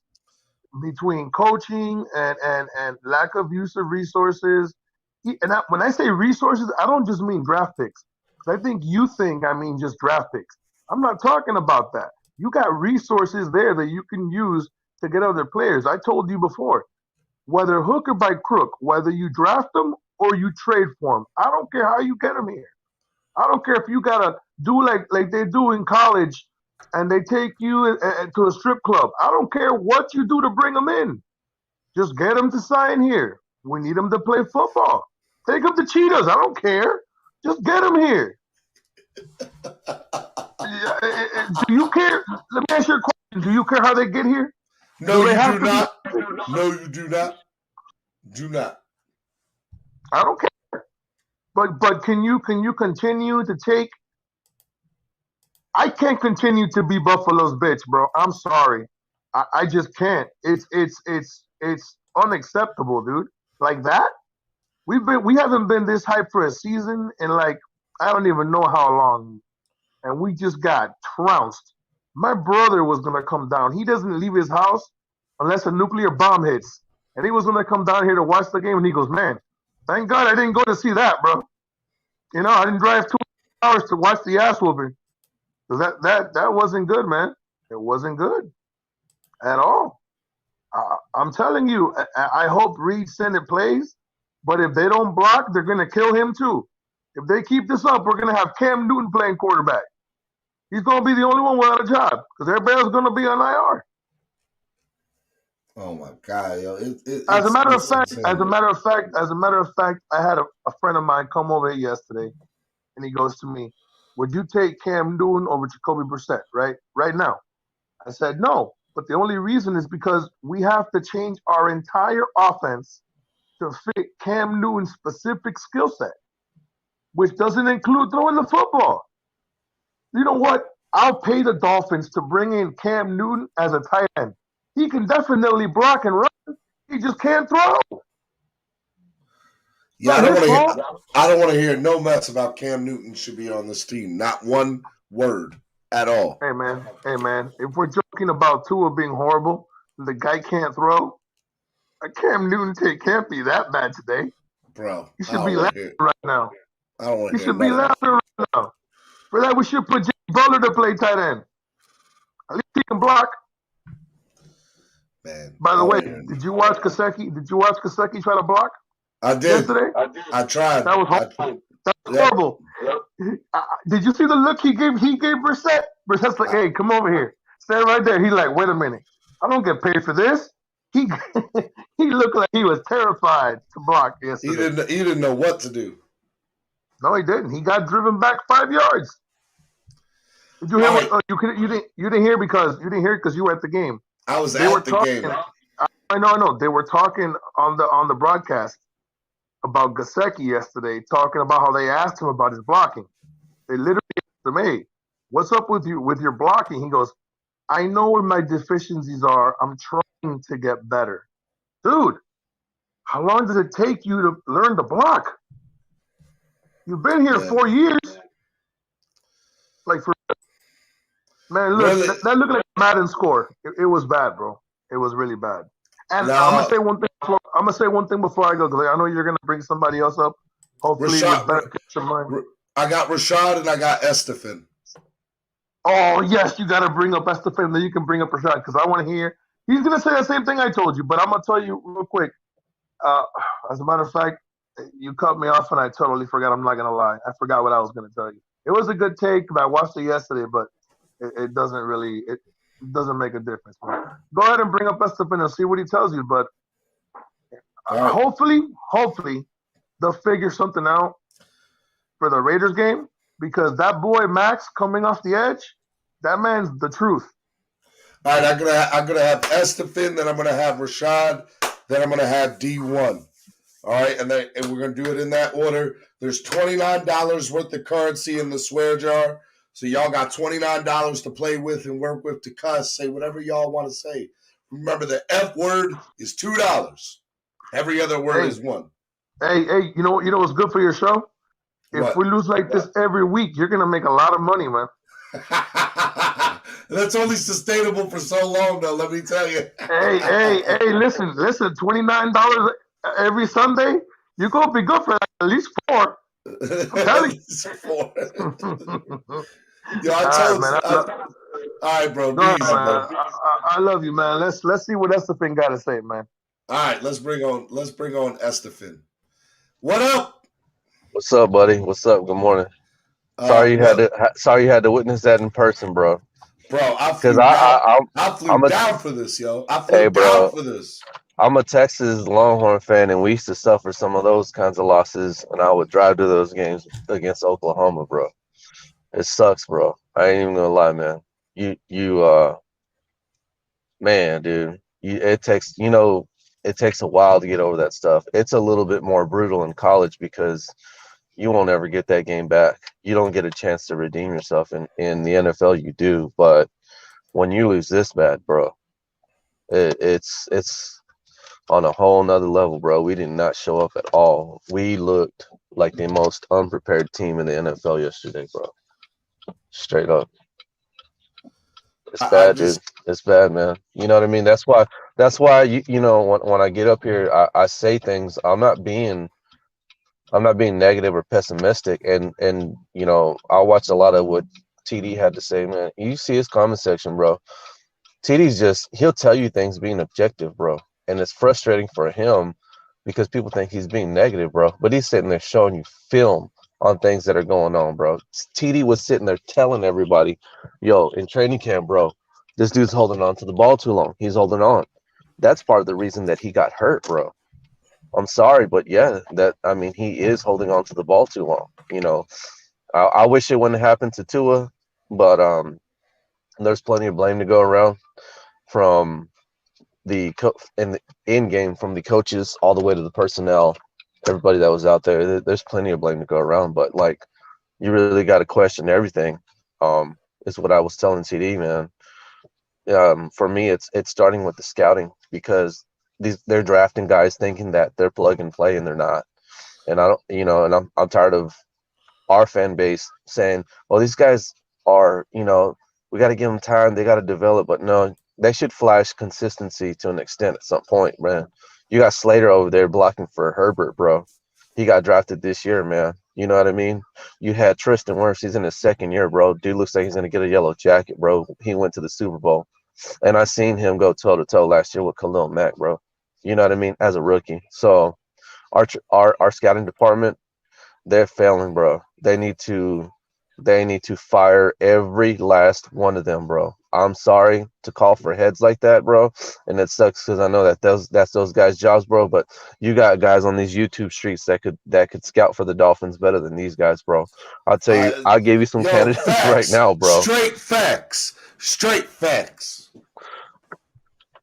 bro. You could hire Reason, you could hire EM, bro. You could hire the homie Damian Dees. You watch plenty of college tape, bro. Even I do, bro. I know more than these guys, bro. I'm sorry, but I do. Let's just call it what it is, man. And it's something that we got to deal with. I don't want to get into the details too much, and I would love to spike a football in front of some of the stuff that I've said because I was correct about a lot of stuff about the team. But I don't want to do that, bro, because we have a lot of. There's just certain people that are knowledgeable about things that are going on with this team that know when we tell y'all we don't do it because we're being negative, bro. Real quick, I ain't trying to spike a football right now about some of the stuff that I've said because I'm pretty sure when you're sitting there live at that game, Steven, there's some stuff that you saw that I called out, and you're like, "Damn, that dude was right." So I'm just That's what I saying, was Doug. saying. That's exactly what I was saying when I was in my seat. Man, yep.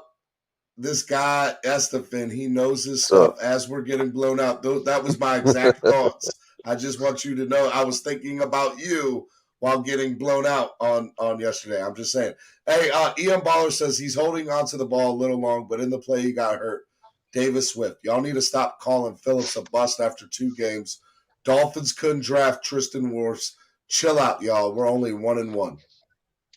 But no. Here's the thing. See, that's almost another. I love you, Ian Baller, bro. But look, we're sitting here and we can't give excuses for nobody, bro. Not even Tua, not the O line. Nobody, bro. Nobody deserves an excuse right now, Doug. Look at one of the things that Dolphins fans always say is, look at this offensive line, bro. They're young and yada yada. Dude, I don't think people realize that Herbert played with the second worst offensive line last year, bro. And he not only did he flash, he became consistent. And he's doing the same thing. The only difference was you look at their scouting department against ours, bro. I told you earlier they got Slater in the draft, bro. Well, they also went and got him Corey Linsley as his center, bro. Like, you know what I mean? I love Dieter, bro. But when you talk about upgrades, dog, it's the same upgrade that we talk about that guy that is on my thumbnail and Tua right now. It's the same upgrade that you would talk about. We love Raekwon Davis, but we would all take Aaron Donald in a heartbeat, bro. Yep. They're upgrades, man. And so I'm just saying that's the kind of offensive line they built for Justin Herbert. And TD gave this take yesterday, bro, but I have also talked to him privately about this take. And they did not build this offensive line to be able to contend and compete with Tua right now, bro. This is the developmental line, bro. A lot of the guys that we took them higher than what they should have been drafted. And I mean, I just don't think they got good value. I mean, if you see that they're developmental, I mean, you don't draft them as high as we did with some of these guys, man. So the take, I'm gonna go ahead and get to the point of what TD said. TD was talking about how when you look at the offensive line and you look at how they just addressed and filled in spots, bro, they didn't draft this line for Tua, bro. They drafted it for the other guy, but the legal issues happened. You see what I'm saying? Yeah. I really want to be real, man. This line could still come with that guy. Yep. So I agree. That's what it is, bro. All right, I'm gonna bring on Rashad. I appreciate you coming on, Estefan, and the Spurs suck. Nothing? No response to that, Estefan? Oh, I'm sorry. I'm sorry. What did you say? You broke up on my end. Spurs suck. Oh man, it's whatever, bro. We kings, bro. It's okay. I'll let y'all infants, say what y'all got to say, man. I got, you know what I mean. We're a higher class over here, bro. We keep it classy, bro. Y'all stay ashy on that end. Y'all stay ashy, bro. Y'all. I don't know why you got to be so bitter, bro. But I love you, bro. I mean, I love you too, as a man.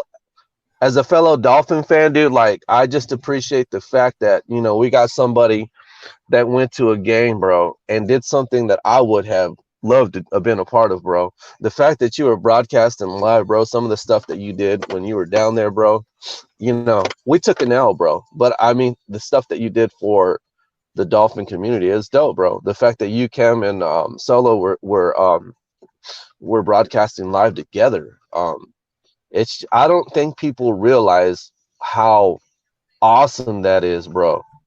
And they'll start coming around, bro. They'll start coming around, man. I don't think people realize how awesome it was, man. You just got to be more, not saying that there's anything you could do that you're doing anything wrong, but what I'm saying is like, once you put in more time doing it, people will start to catch on. That's all it is. But right now, it's new. You know what I mean? No, I appreciate you saying that, man. It's definitely different. I was having that conversation with Cam, and I was like, man, there should be way more people watching this. And he's like, bro, you're doing the right things. Just keep it up. More people are going to start watching. because this is great content. So Yeah. I appreciate it, man. Like, that means a lot. I really appreciate it. It is, dude. It is, dude. Just keep y'all just keep doing it, man. Because you're doing it right, man. I'm telling you, there's stuff like I'm sitting there and I'm picking up my island in my kitchen because my boys were eating the night before and they left like pizza boxes, everything. Because I'm just trying to do some pregame cleaning, bro, making coffee, and I'm sitting there listening to you, watching you on my TV, bro. And it's like, you know what I mean? You're not gonna get that from a local network, bro. They ain't gonna show coverage where somebody's just dedicated to the Dolphins. You know what I mean? Like ESPN and Fox, dude. You know what I mean? Even when we're struggling, bro, people still want to see what's up with the vibes of the team, man. And that's what you gave everybody on Sunday, man. So I don't know if you're in the chat or you're listening later or you're listening live, yo. Y'all need to go back and watch that video, man. Some of this just to see what it's like to be there. Because I'm not from Miami, bro. I don't know what it's like to tailgate there, like at all. So I got to show up to that. It's on my bucket list now, bro. But I don't know if y'all want me there because I'll probably burn that shit down. You know what I mean? No, just playing. I'll probably run onto the field, man. I don't know, man. It's dope though. It's dope. I can't even lie. And shout out to the chef, the guy the grill master over there, bro, because I love to grill, man. I saw the homie. He was sitting there sweating, bro. That sweat for people that grill, bro.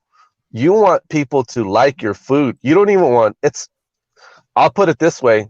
I don't know that guy, but if I'm him, I'm drinking beer and I'm grilling and I want everybody to taste the food.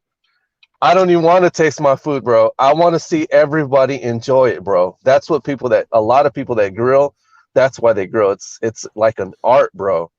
You know what I mean? It is, man. There's something about it, man. Something about the smoke and everything that's coming out that grill, man. So, but yeah, man, I don't even know what got said on this stream, bro. Like, I have no idea. I woke up late, man, and I'm taking my son to school right now. So I just dropped him off, man. I just know one thing, man. I know one thing. We got an entire season left, man. And it takes a loss like this to realize where you're at with your team, bro. Yep. So everything's to be questioned right now. All right, that's the fin. I'm bringing Rashad on. Be easy, buddy. That's what's up, man. You have a good morning. Yep. All right, Rashad, you got 29. I think there's $29 available in the swear jar. I'm not gonna do it. I told myself I would be sending like $100 because I knew I was gonna get on and curse this morning. Bro, you gotta use some of it, man. That's currency. There's no rollover minutes. This is not T-Mobile where it rolls over to the next day. I'm trying. I thought I was gonna miss the show. I got off work 3 hours ago. So I guess something told me wake up and vent because I was hurting all day yesterday. We don't look professional out there on offense, and it's every game. It's not just when we see Buffalo. I think Buffalo is just so cocky with it to see that we look like high school football players that they take advantage of it. Like, I don't know. I think it's a Flores thing. We don't have the luxury to draft the players that we have and have the coaching staff that we have. We can't have 4 or 5 rookie, second year, third year professional linemen, and we don't have a true offensive line coach. Like, who's developing who? We're developing our coach while we develop our offensive line. Like, our offensive coordinators, I don't know who it is. I don't know who's. George Godsey is the OC. I don't care what anybody says. At this point, they both should be fired. I don't care. We don't have the right coaching staff. We don't have the right players on the team. We're not solid in one position. All right, Rashad, let me ask you something. Because I know you mad. I know you big man, just like me. Yeah. Is most of this coming from just a place of hurt? Like you're just like you're hurt, and I get No, that. Or you I really mean that? I've been seeing it for a while, but this ain't got nothing to do with hurt. I can name you the running backs that we had where we were just run. No matter if we were only getting 4 yards of carry, we would still run the ball. This running back touched the ball 15 to 20 times a game. We don't even run the ball with the whole running back unit 15 to 20 times a game.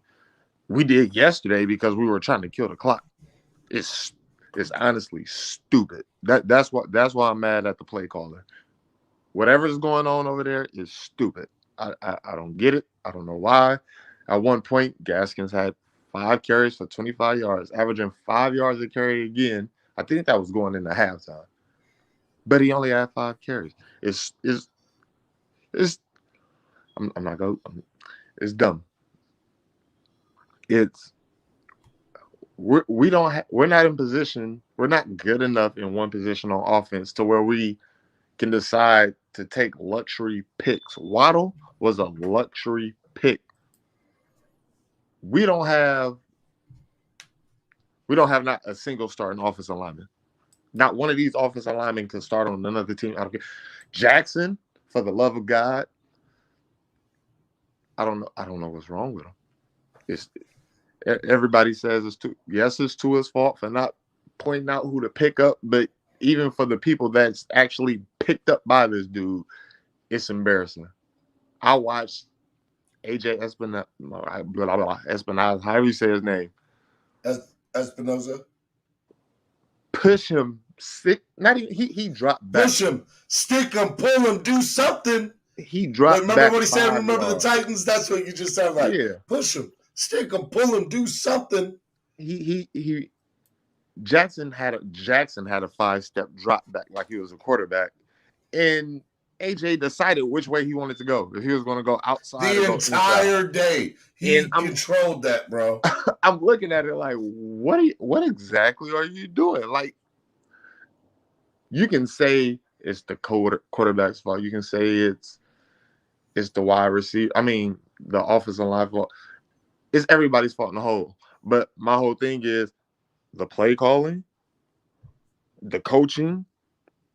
You got to see what they're doing to know, well, they're going to keep blitzing or the offensive line can't get it right. So let me throw another tight end in there or another back for protection. Something we should have came out in 3 tight end, ran it down their throat, play action, something. We're sitting there with 3 wide receivers, 1 running back, and a tight end. Sometimes we pull the running back out the backfield, so it's just Tua back there with the offensive line, and they're sitting there licking their chops, and they're like, "Okay, we'll leave somebody open because we know you're not going to throw it to them, because clearly we're stupid." Like the problem is offensive line ain't done. We shouldn't have drafted none of the ones that we have. I don't see. Well, maybe if we had a good offensive line, we could have drafted one and let him develop. We drafted all of them. We drafted Jackson, Kinley, and Hunt, and they were supposed to learn from who? We fired our offensive lineman coach.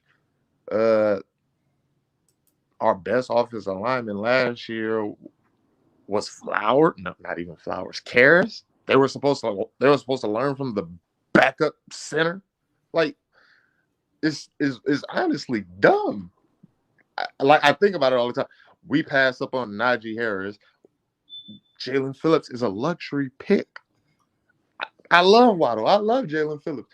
But we don't have the luxury of drafting these dudes. It's dumb. Like, it's honestly dumb. The correct phrase there is it's irresponsible. It's irresponsible for the team. Irresponsible. It's very. I don't know if I disagree or agree with that. I want to think about that a little bit more because they are great picks, but are they the right picks for this franchise? And you, as a GM, have an obligation to put a quality team together, and it starts in certain positions. That much I'll give you. And I need to think about that more because I do think that there are some players where you're like, yo, you gotta take them, no matter what that need is. And Javon Holland, I'm gonna be real with you. I think he's the second best player on defense right now. He looks great. He looks amazing. He uses his whole body on the tackle. He has the nose for the football. His instincts are natural. He looks great. Brandon Jones has tremendously fell backwards. He's going in the opposite direction. I don't know what he was doing yesterday. God awful. I'm a get off because like I said, I'm not gonna curse. I'm getting to that point. I'm gonna let somebody else vent. Normally I'm like a big stickler on it, and you know I am. But I knew today was a tough day, and I knew people needed it. I just needed you to follow the rules, and people did, because there's still $29 worth of credit in there for people. But I just know people are pissed. I know people are pissed, man. They are pissed, and I understand it. Something got to give. Like I'm at the point. I was on Twitter arguing with the fans. I know everybody. I feel like people troll me on Twitter. Because I'm like, as a fan base, we're not this dumb. I'm sure they troll me because they call Xavier Howard the worst cornerback in the league. So I know they're trolling me, but I'm ready for heads to roll. Besides the players, Flores and Greer, I'm there. I'll send an Uber. I'll send an Uber to the stadium right now to take them home. Like. Is to that point. I got you, man. All right, let me bring on D1. Rashad, thank you for supporting the show. I love you, brother. Be good. Yes, sir. All right, man. All right, D1. What up? What up, Steven? What's up? Well, you're what's up. That's all I know. But I also know you have a credit of $29 from the swear jar. So, my guy, you can literally say almost anything you want to say. I'm about to use all that shit. First of all, fuck a Buffalo Jill, okay? Fuck a motherfucking Buffalo Jill. That's $26 left now, right? That's $26 left? Okay. So, and I can't. Can we just. The F word is $2. Every other dollar is $1. Every other word. Okay, F word is $2, so that's down to 25 or something. Okay. Somebody help me keep track of D1. Yeah, because y'all got to keep track. Because I'm dropping hell of F bombs. I'm gonna say it again. Fuck a Buffalo Jill. Just to another $2 deducted. But can we please? I know that ass kicking was severe yesterday. I know it was. I'm still suffering from it. My asshole is still sore. Pause. Okay. From that last night, okay? I have yet to even make my crow video for the Bills. I make hate week videos every week and bash that fan base and team. And, whoever wins, I make a victory lap. If I lose, I have to crow up. And I got to crow up to the freaking Bills. I haven't even put that out yet. I'm tired of this. I am tired of this. I was watching a YouTube video. This guy, it's called an unassisted coach. He just makes videos about Alabama or whatever. And he made a video last week detailing the Patriots and Dolphins game. And of course, he's an Alabama fan or Alabama coach, whatever. So he was praising both Tua and Mac Jones. And he said in that video, this O-line is going to get Tua killed. I just watched the video 4 days ago. He said this O-line is full of JUCO players. They're full of JUCO players. That's what we got blocking for our quarterback. JUCO players. And that Tua was not going to last the season. And look what happens. I wish.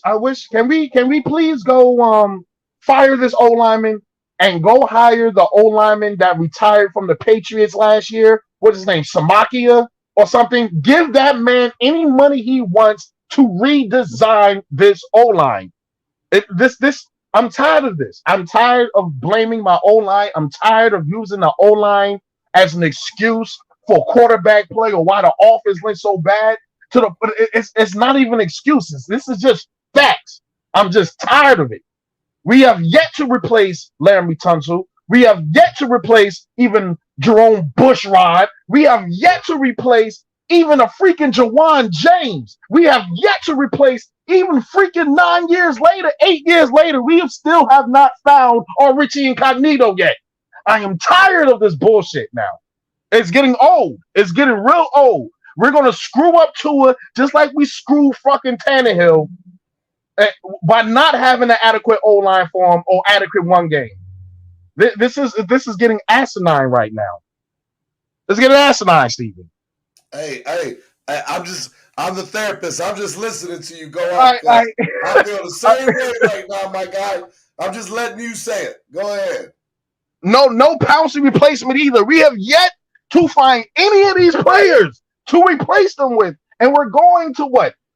Pouncey's been gone for 4 to 5 years. Bushrod's been gone. Tunsil's been gone for 3 years. Richie Incognito been gone for 8 years.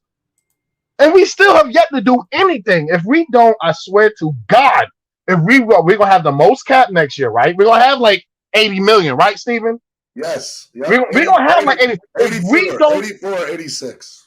84, 86, and probably after some cuts, probably can make that almost close to 100 million, right? Easy. And we would have the most cap of any team next year. Exactly. I want 3 free agent O-linemen, damn it. 3 free agent O-linemen, and fuck it, Steven. Draft 3 O-linemen next year. I don't care. I don't care. Get this shit in order. Or we will never be able to judge Tua, whether he's good or not, or could be a franchise QB. We'll never be able to do it.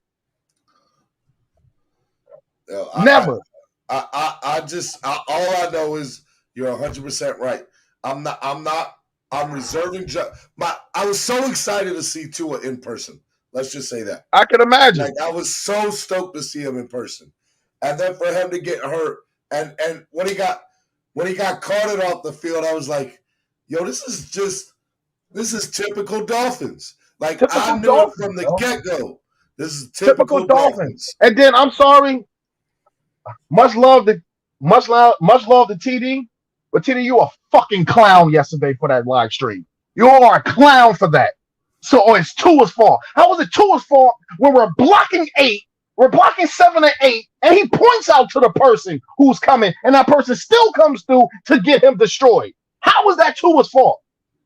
Explain that to me. You're a clown for that, TD. You're a clown. I hope you're listening too. TD, I love you. I just want you to know, TD, I love you. You my guy, TD. You my guy. But yeah, I didn't hear it, so I can't comment on it. I was at the game. Yeah, well, he did a stream later on saying, "Oh, the Tua hits was his fault." Free rushes. So free rushes that you point out is on the QB. Like, that's what I don't understand. If I point at, "Oh, yo, this dude is coming," I hike the ball, and the dude is still smashed into my ribs. It's still Tua's fault, then, huh? That's what I'm trying to understand here. Look, like, man, I don't know what TD said or exactly how he said it.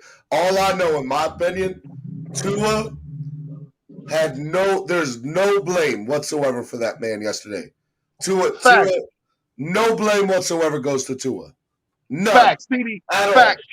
Facts, Clemente. My boy TD was saying the O-line was good. If the O-line was good yesterday, it was good.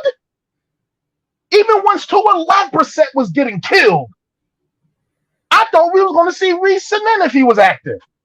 I thought we may have to put Pilardi out there at QB.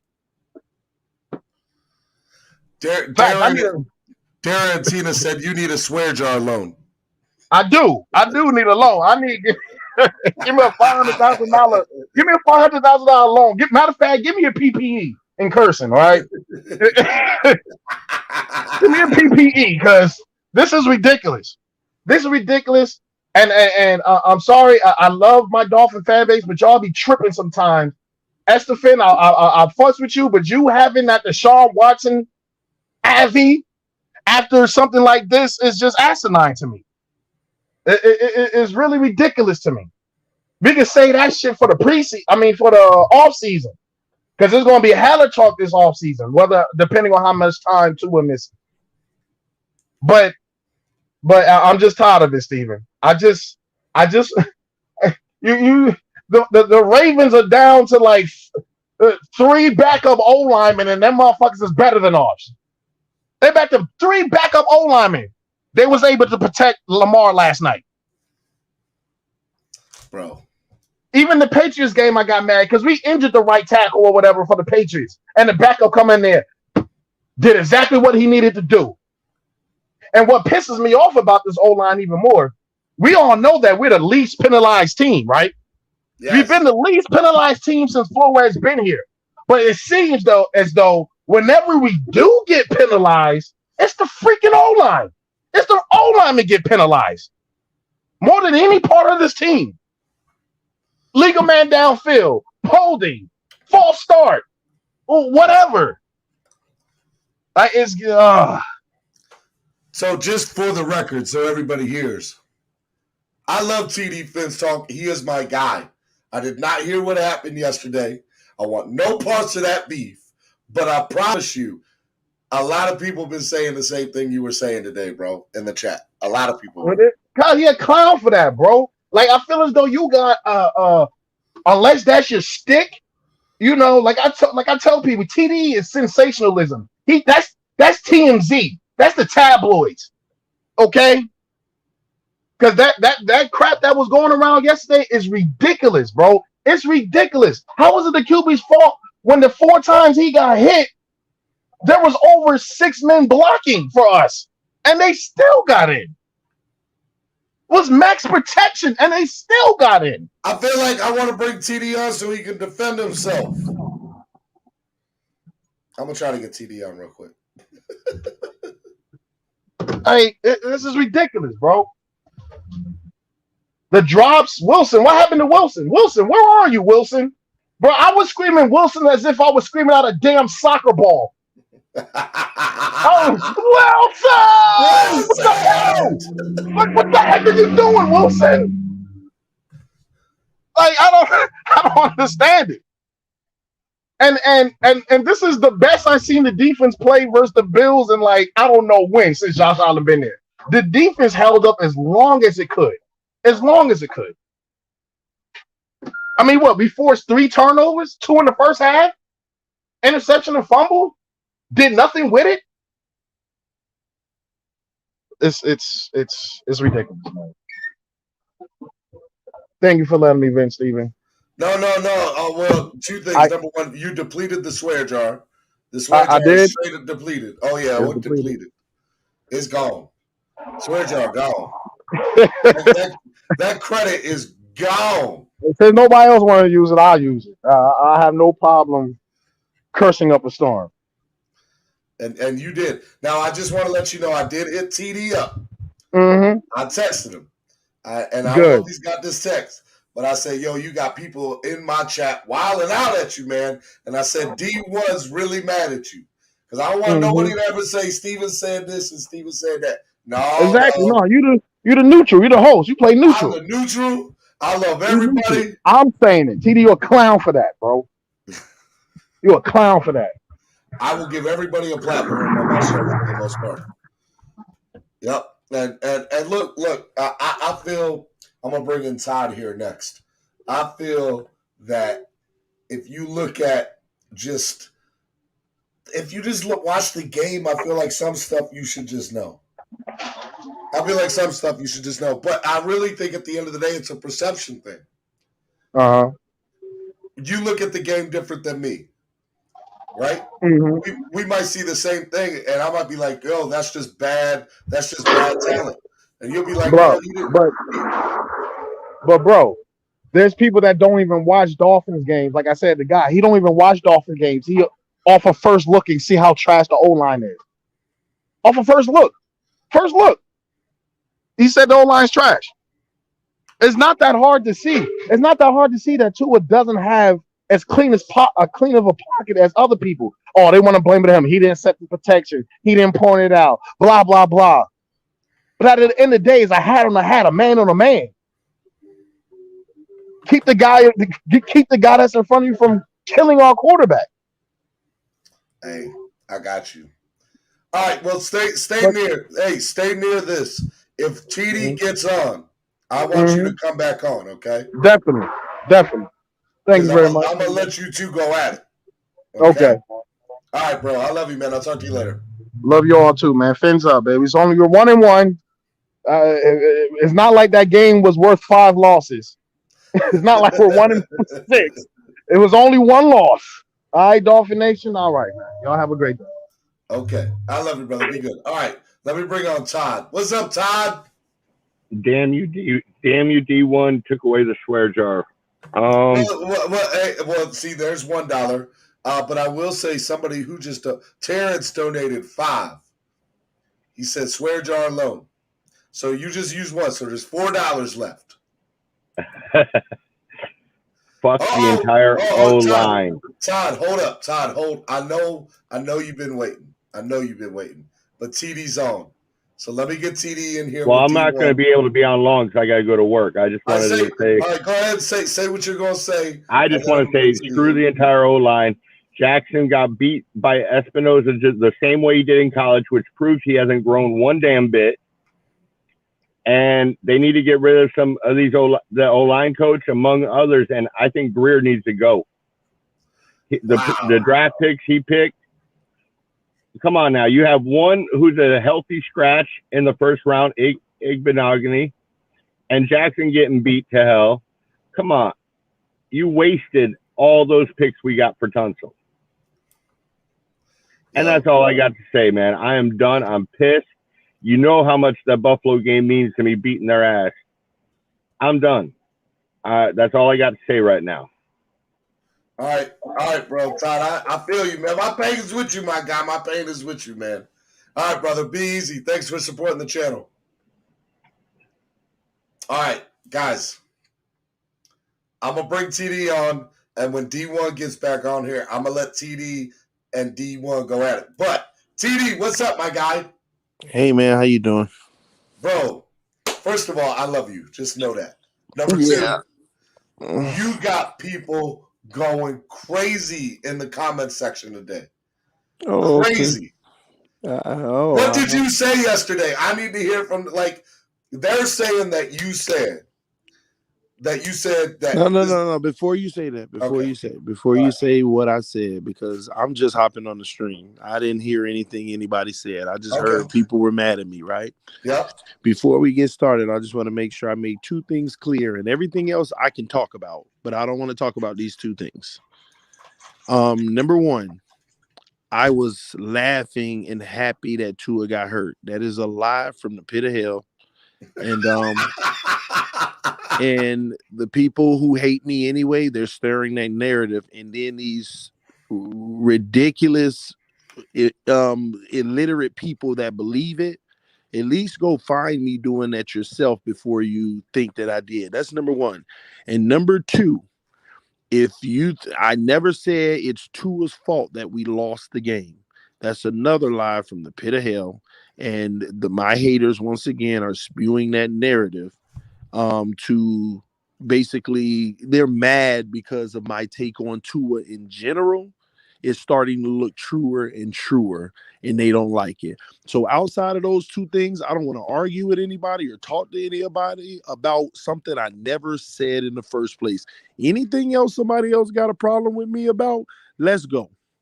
Well, I promised D1 the platform, so if D1 gets up here, I'm gonna let y'all 2 go at it. Nobody else gets. But let me ask you, man, while we're waiting for D1 to come back, what did you think yesterday, bro? Because I was there, and let me tell you, man, it was depressing as all hell. Yeah, I came up with the conclusion. It took me late last night, about 1:30 a.m. when we were on a live stream. It was me, Doug, Ball Game, Insanity, and EM. And Esteban, we were all on a live stream for 4.5 hours last night. And the last thing I said, thanks for inviting me, man. I figured you'd be traveling or you'd be tired. You traveled down there. Are you back home yet? I'm in Solo's studio. I'm still with Solo. You're still in Miami. See, I didn't know. I thought you'd be traveling, bro. That's on me. My bad. I got you though.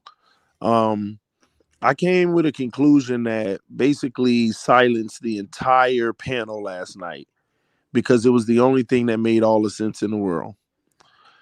The issue is, and I kind of made an argument of why it's kind of unfair to Tua, but at the end of the day, it's a business. They actually didn't build this team for Tua.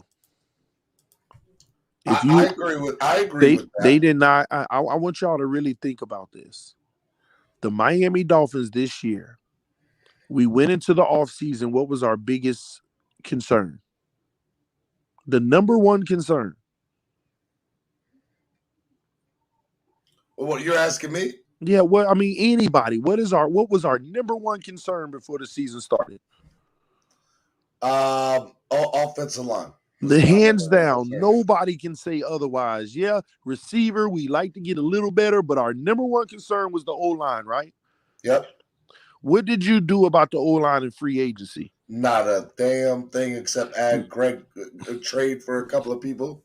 That was nothing on the O-line, right? And then let's take it a step further. You had 3 first-round picks.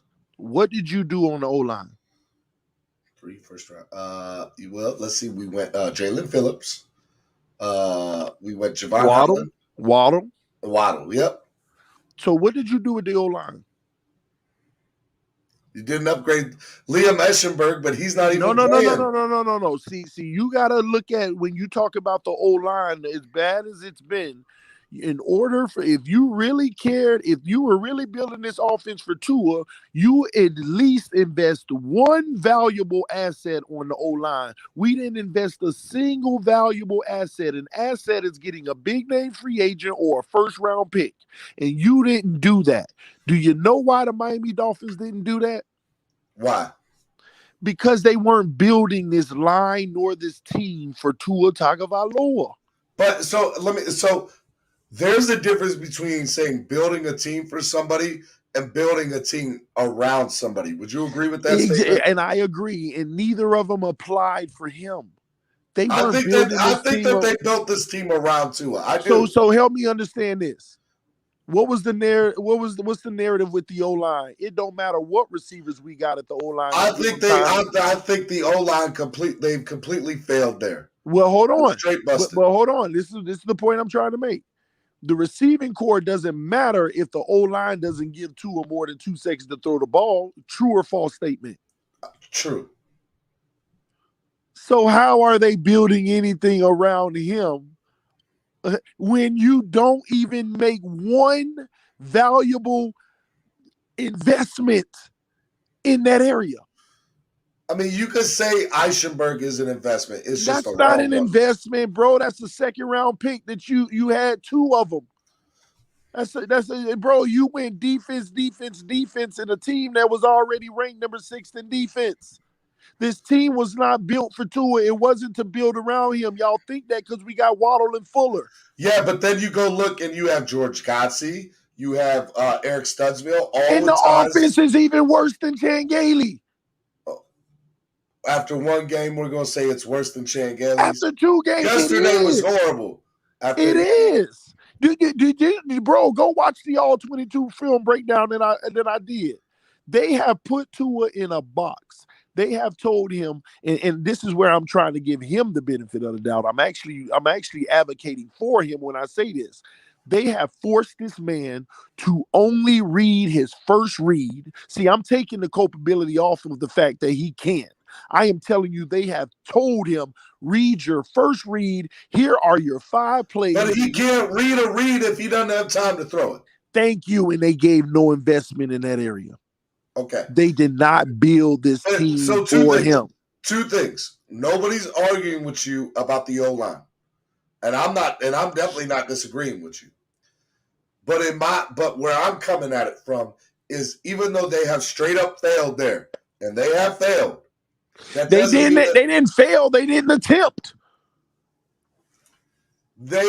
Oh man, I don't know how to say this. Because they didn't attempt. You didn't go spend money. I mean, look, Thuney was there. Right there for your taking. Jason Peters was available too, which sucks as well because now he's both of the top tackles in the draft were there for you. I don't know, bro. They didn't even attempt. It ain't that they failed. They didn't even attempt.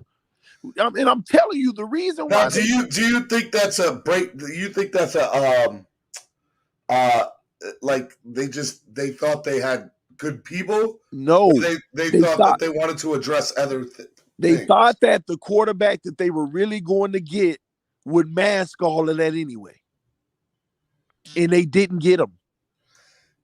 Time out. Let's call a spade a spade. It don't matter who you are. If you do not have somebody to block, you're not going to win a game. Russell Wilson is That's the a most lie. That's a lie.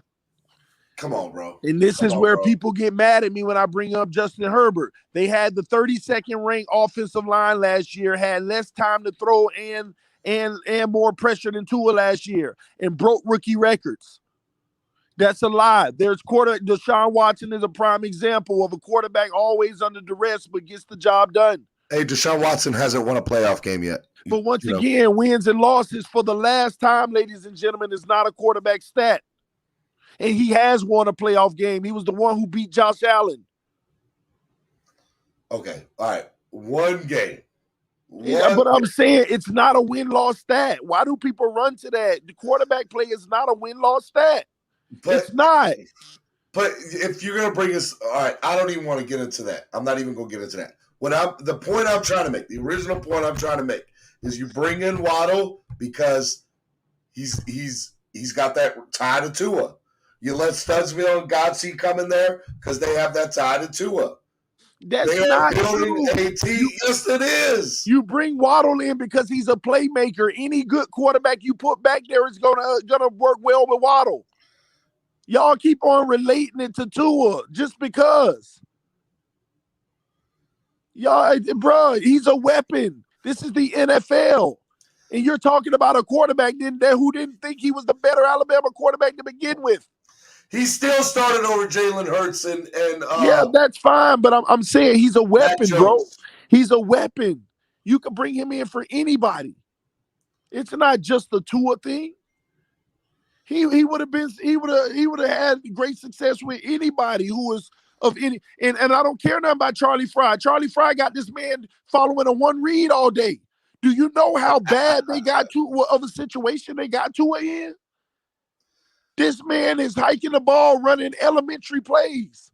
And another thing, this is not a different offense. They have 5 plays and they're running different plays out of the same 5 formations. Trips to the right, 1 to the left. Trips to the left, 1 to the right. Pistol, 12 personnel, handoff, or a quick slant. They are doing nothing outside of that. It's the same thing over and over and over. You had Panay Sewell and that other kid, Slater, that was available. They are not investing in the O-line because I'm telling y'all, whether y'all want to. So if that is the case, all right, if that is the case, to me that's just reckless. That's irresponsible and reckless for a coaching staff, general manager, and a front office to do. Well, they were gambling. I am telling y'all, this is where y'all don't want to hear it. You want to be in denial. They didn't expect for Tua to even be here right now. Before these allegations came out, they thought they had their man. They had already worked that crap out back door. They thought they had their man, and then all the stuff came out and everything was blown up. And they were still holding out hope. Why you think the Dolphins have always been the front runners in the conversation? They just don't come just out of rumor and people just stirring stuff up. This was their plan. Hey, all right. So real quick, I wasn't going to bring this up, but I've literally had 3 people text me the same screenshot. So I got to bring it up to you right now because I want nobody to call me out and say I didn't bring it up to you and I was throwing you softball questions. Go ahead. What's the screenshot? What is it? You can't even say it, can you? It's your thing. It says, film don't lie. 2 sacks, 100% his fault. They were. Okay, but people are taking it as you are saying that Tua is to blame for the loss. No, so I explained this. First of all, okay, did that say Tua is to blame for the loss? No, what does that say? Tua 2 sacks, 100% his fault. It's as simple as that, but they want to drag it on to get people to mad. I didn't want people to think I was throwing you softball questions. That's all.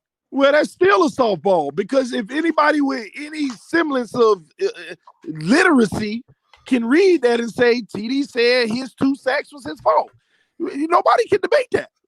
Go back. No, let me tell you what I was arguing with yesterday. By the way, I don't think they were his fault, but we can go there. Well, you didn't see the film. First of all, Tua's lined up.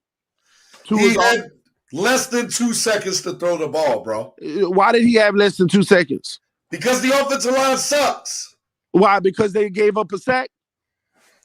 Come on, bro. Watch this, Steve. Who did they give up a sack to? I don't know who the 2 people were. I just know that. Who do you think they were? What position you think the player he gave the sack? I think they probably came from outside linebacker. Nope. Defensive end. Nope. Then I don't know. Quarterback. Both plays. No, come on, bro. Go watch it, bro. It my point exactly. I showed the film on the channel last night. The 2 sacks he took. I wasn't there. I wasn't invited. I wasn't there. Both sacks were a cornerback blitz, a cornerback blitz. And he literally never called the blitz out. He sat there and watched the guy come up to the line of scrimmage, didn't do nothing. The guy, you got to communicate to your O-line and let them know, okay, I got a man coming on my right. Let's shift protection left. Do you think he knows how to read defenses? I want to say no, but there's so many things that I think he's focusing on that he doesn't do well that I'm not even there with him yet. I mean, it's as simple as him. Okay, let me read this defense. I got to go to my first read. Do I have my pre-snap checks complete? But he's missing things. This man sat there, and let me tell you the insult about it. Steven. The first play of the game was that sack. A corner blitz coming. You don't notify your O-line at all. And guess what the left tackle ended up having? He had 2 men to block. He had the cornerback and the defensive end. And he takes the defensive end. And if he would have took the cornerback, then the defensive end would have had an even quicker sack on Tua. That is on Tua to call his protections. And then the very second play of the game, they did the same thing, Steve.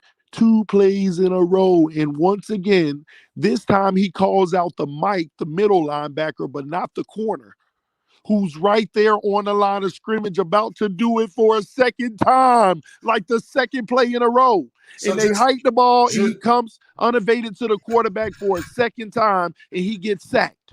Right. And the sad thing is the O-line played flawless football up until the play where he got hurt, where Jesse Davis was trash and gave up the big sack that hurt him. Before that, he played the O-line was playing flawless, but everybody was already playing flawless. Bro, bro. See, stop, Steve. Stop overreacting, bro. I just literally on my channel, I went through every play. I'm gonna go back and look. And if I'm wrong, I'm gonna go back and look later on today after I take a nap. When you go and you understand what the reads are on the defense, the O-line held every responsibility they were supposed to until the play he got hurt. And nobody could debate that last night. 550 people came into the stream talking trash. And by the end of the stream, every single one of them could not debate what I showed them. And my issue wasn't that the O-line didn't suck yesterday. They were trash yesterday after the beginning of the game. All I was talking about was Tua's first sacks were 100% his fault. They were 100% his fault. And that last play where he got hurt, he didn't get sacked because he threw the ball, and that was solely on the O-line. But that was the first play that O-line made a mistake. It was the 9th play of the game. Do you know that? It was the 9th play of the game, and the O-line made its first mistake. Now, if you don't want to believe that, then you're being biased because you don't want to go to the film and take a look at it. I'm going to go look at the film. I want to go look. I'm going to look at your game film breakdown. I'll do it. Nobody could deny it. Nobody. Say. Ball game couldn't deny it. EM couldn't deny it. Everybody in the chat changed their tune because I showed them the truth. And the reason why I was pointing it out yesterday is because I started the show by saying I agree with y'all that the O-line was trash. But the problem that I have is y'all were calling them trash before they were even trash. Y'all were saying that they were trash because he got those first 2 sacks, and then when he got hurt, you were like, see, but they weren't trash until the play he got hurt. They were playing flawless football. I'm talking about they came and showed up in those first 8 plays. It was the 9th play where he got hurt, and they were boo-boo trash from that point on. Yo, that's go watch it, Steve, because I didn't to. catch it. I didn't catch it either without looking at the film. I didn't catch it either. All we see is, oh my gosh, Tua got sacked and nobody even picked the man up. That's all you see, and automatically, gosh, this O-line sucks. But when you go watch the film, the man, a cornerback, is on the edge, and you ain't calling your protections. Yo, it's yo. 2 plays in a row, bro. I flew all the way down here and spent a lot of money to see an ass whoop like that, bro. I was so mad. I was so mad. So mad. Man, I'm telling you, you just got to see it for yourself. I will. All right. Well, look, I feel like I allowed you the platform. D1 never came on. Where D1 at, man? What was his gripe? What was his problem? Same thing. Like he said that you said everything was to his fault. And that's what I'm saying. What people need to understand is my haters are on a campaign to make what I say worse and deflate the things that make sense that I say. They are on a campaign. I started hearing this narrative yesterday after the game where everybody went on a cursed TD out session on other platforms where they were saying TD was laughing at Tua's injury. And by the way, I want everybody to know, you come in here and say something, that's fine. But don't be mad when I bring on that person and allow them to defend themselves. And ain't got nothing to say. Yo, I will let anybody come on here and say whatever. Because there are people that are on here that don't like you. There's people that are on here that don't like Reason. There's people on here that don't like Doug. There's people on here that don't like me. I get 8 in my own show. That's fine. I'm good with that. You're going to have that. I have not blocked one person yet. Not one person. And I don't think I ever will unless y'all get personal with my family. Otherwise, we're going to be good. We're going to be good. Real quick. Cap for life, I didn't block you, bro. If you are, then that must have been a mistake. I'll tell you that now. It must have been a mistake. Those things do happen. I don't even remember making that mistake. But Logan 15, you can stop hating on me and being a little simp your whole life. I make that clear to you. All you do is bounce back and forth between this platform and other platforms trying to spew hate. You got to stop that, bro. You're one of the biggest instigators in this community, and that's you, Logan 15, going from this platform to mine to others, spewing hate. And listen, I'm going to tell you now, Steven, you'll be better off without that guy on your channel because all he's going to do is instigate stuff. He try to break the community apart by saying, well, he said this and he said that. You're a simp, bro. You got to stop that. And I just want, I have not blocked one person yet. Look, and I don't think I'm going to. Like, I just feel that's the way I'm going to go about it. But you know me, I'm all about spread kindness, positivity, and love. And on my channel, I just see certain people show up on everybody platform talking about everybody to everybody else like he's playing this fence around here, and it's just real toxic. It's some simple stuff, and he must be a 15-year-old. That's why Logan 15. I get it. No, Logan. Look, it's not even Logan. It's Logan. It's Logan. He religious. Logan, you on my channel, you're good. But I just ask you, don't get personal. If you don't like TD, then hey, that's your right to not like him. I don't mind him not liking me. I just hate the instigation that he's trying to cause with other people to try to come at me. And we've been talking about that backstage, basically. Me and those people. We know who the problem. We know who the people who our problems are. Let me ask. When somebody come, oh, by the way, Cap wants to know, can you unblock them? I'll go in this evening whenever I'm in front of the computer and figure out why you're blocked. And then make sure I unblock you. I have no idea why that happened, Cap. Because you have other people that moderate and do that stuff, right? Nah, well, they don't have the right to block them. And I think what it is, sometimes you get those like that spam coming through your chat where it's coming fast, and sometimes I'm trying to hit it, but I click on somebody else and hit block. I be trying to do it really fast. Got you. No, hey, look, I get it. You got 1,000 people that watch your stream, and I see how quick them comments come. I got you. Some people say, but those who know my character, they just hit me up, bro. You blocked me. Oh, hey, wow, yo, I have no idea why. Hey, I don't like getting in the middle of the he said, she said, but I'll at least ask the question, Logan. He wants to know why he thinks. I want to know what he thinks I say. Bro, I sit there and listen to him talking mad stuff about me. That's all he does. TD is this, TD is that. And then he's disrespectful with it. I'm not gonna repeat the words you say. You know yourself. You ain't gotta act like that. You know who you are. Pete says, "I'll pay to get Logan blocked out." He know what he do, and now he trying to run be the innocent guy. You're toxic, bro. You know that. I sit there and I read it. The same people you think you talking to me about are the ones talking about you and how you come on. You be on everybody's platform stirring stuff up. Them same people that you think you loyal to are the ones that's talking to me about, yeah, this guy always coming for you, X, Y, and Z, blah, blah, blah. Some of y'all think some of us got beef in this community when we actually talk behind the stage. And that's where you're losing. I'm friends with everybody. I love everybody. And I'm sure I intend to be friends with everybody. But when people are trying to, like imagine it, Steve. That's like somebody coming on my channel and be like, Steve is an idiot. He sucks. I can't stand that trash. I ain't finna let that go. I ain't finna let that happen. Steve, so let me add, like, Steve said you're trash. This is where they cross the line. That's what I was gonna ask. Trash, TD. Steve said you're trash, TD. Well, TD, you know, if you ever hear that from somebody, you come straight to the source, correct? Yeah, no. I know that, but that's why me and this community, we talk backstage, and his is one of the main names that come up because but at the same token, I can't control other people. I told plenty of people, don't bother me about Logan because if you ain't gonna block him, then deal with it. I ain't dealing with it. I've been sitting his behind on, and that's what he mad about. He mad because he can't comment over on TV Fins Talk no more. But it's all good, man. I might get you back, Logan. Logan's in the back room. Should I let him on? Should I not? You can let him on. You can let him on. All right, here we go. Hey, if there's any swearing, y'all better donate to the swear jar. Let's go. I have intelligence. Well, I'm not going to swear on the show, man, because you don't like it. So it's cool, man.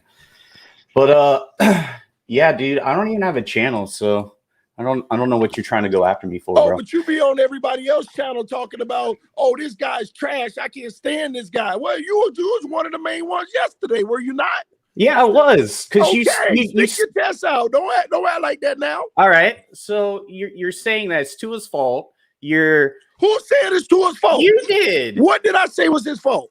His sacks and his injury. Then you yelled at him. You yelled at him, told him to get up, and all that shit. Like, dude, he's a Dolphins player, man. What kind of fan are you? What kind of fan are you, bro? I did that? How do you know I did that? Because I watched it. Oh, you still watching me? I appreciate you, bro. Yeah, I watched it. That was the last time I watched you. I appreciate you. I love you for that. I know you do. You love your haters. Whatever, bro. Like, you're a lie. I'm a lie. Okay. I did not do anything. All right, Mr. Band Member. Mr. Band Member who pretends to I did nothing like that in a malicious way. You don't know shit, bro. Bro, you don't know, bro. Now I gotta donate. Now I gotta donate. Like I said, it's usually the illiterate people who can't have an argument without using profanity because that's all they have in their vocabulary. Like I said, you can't. Trying to play the high class. You're a two-and-near and you getting mad that he's. I'm not a two-and-near, bro. I'm not a two-and-near. I've been a Dolphin fan for 22 years, bro. Before Tua, you got with me? I watched a 1-15 season. Then why you lying on me? Then why you keep lying about me? I'm not lying on you. Talk about I'm laughing about you. I never said that. I never said you laughed. I never said that. So now you're putting words in my mouth. I never said that. You laughed that Tua was down. See, that's where you're mistaken. I have never said that, man. That's not what I said. Logan, let me ask you on real talk. Okay, forget yesterday. Yeah, you've had a problem with TD for a minute now. What is your problem with TD? Be honest. What do you have a beef with? Like what grinds your gears about TD? TD bothers me because he acts like he knows football and he's trying to break down film. I liked his channel when he was the entertainer and he was trying to be the fan, and I loved his reactions. That's why I liked him. And then he started switching his thing, trying to act like he knows football. He doesn't know anything. Well, guess what? I just want informed opinions, and now I don't go to his channel for him because he doesn't have them for me. But why does that my come personal up? opinion? But, okay, so but that's why just does my that personal opinion. But I don't attack TD, so I don't. The only time I literally attacked him was yesterday. That was the only time. So I'm not sure what this thing is with him having such hate on me. I don't even have a YouTube channel, bro. I just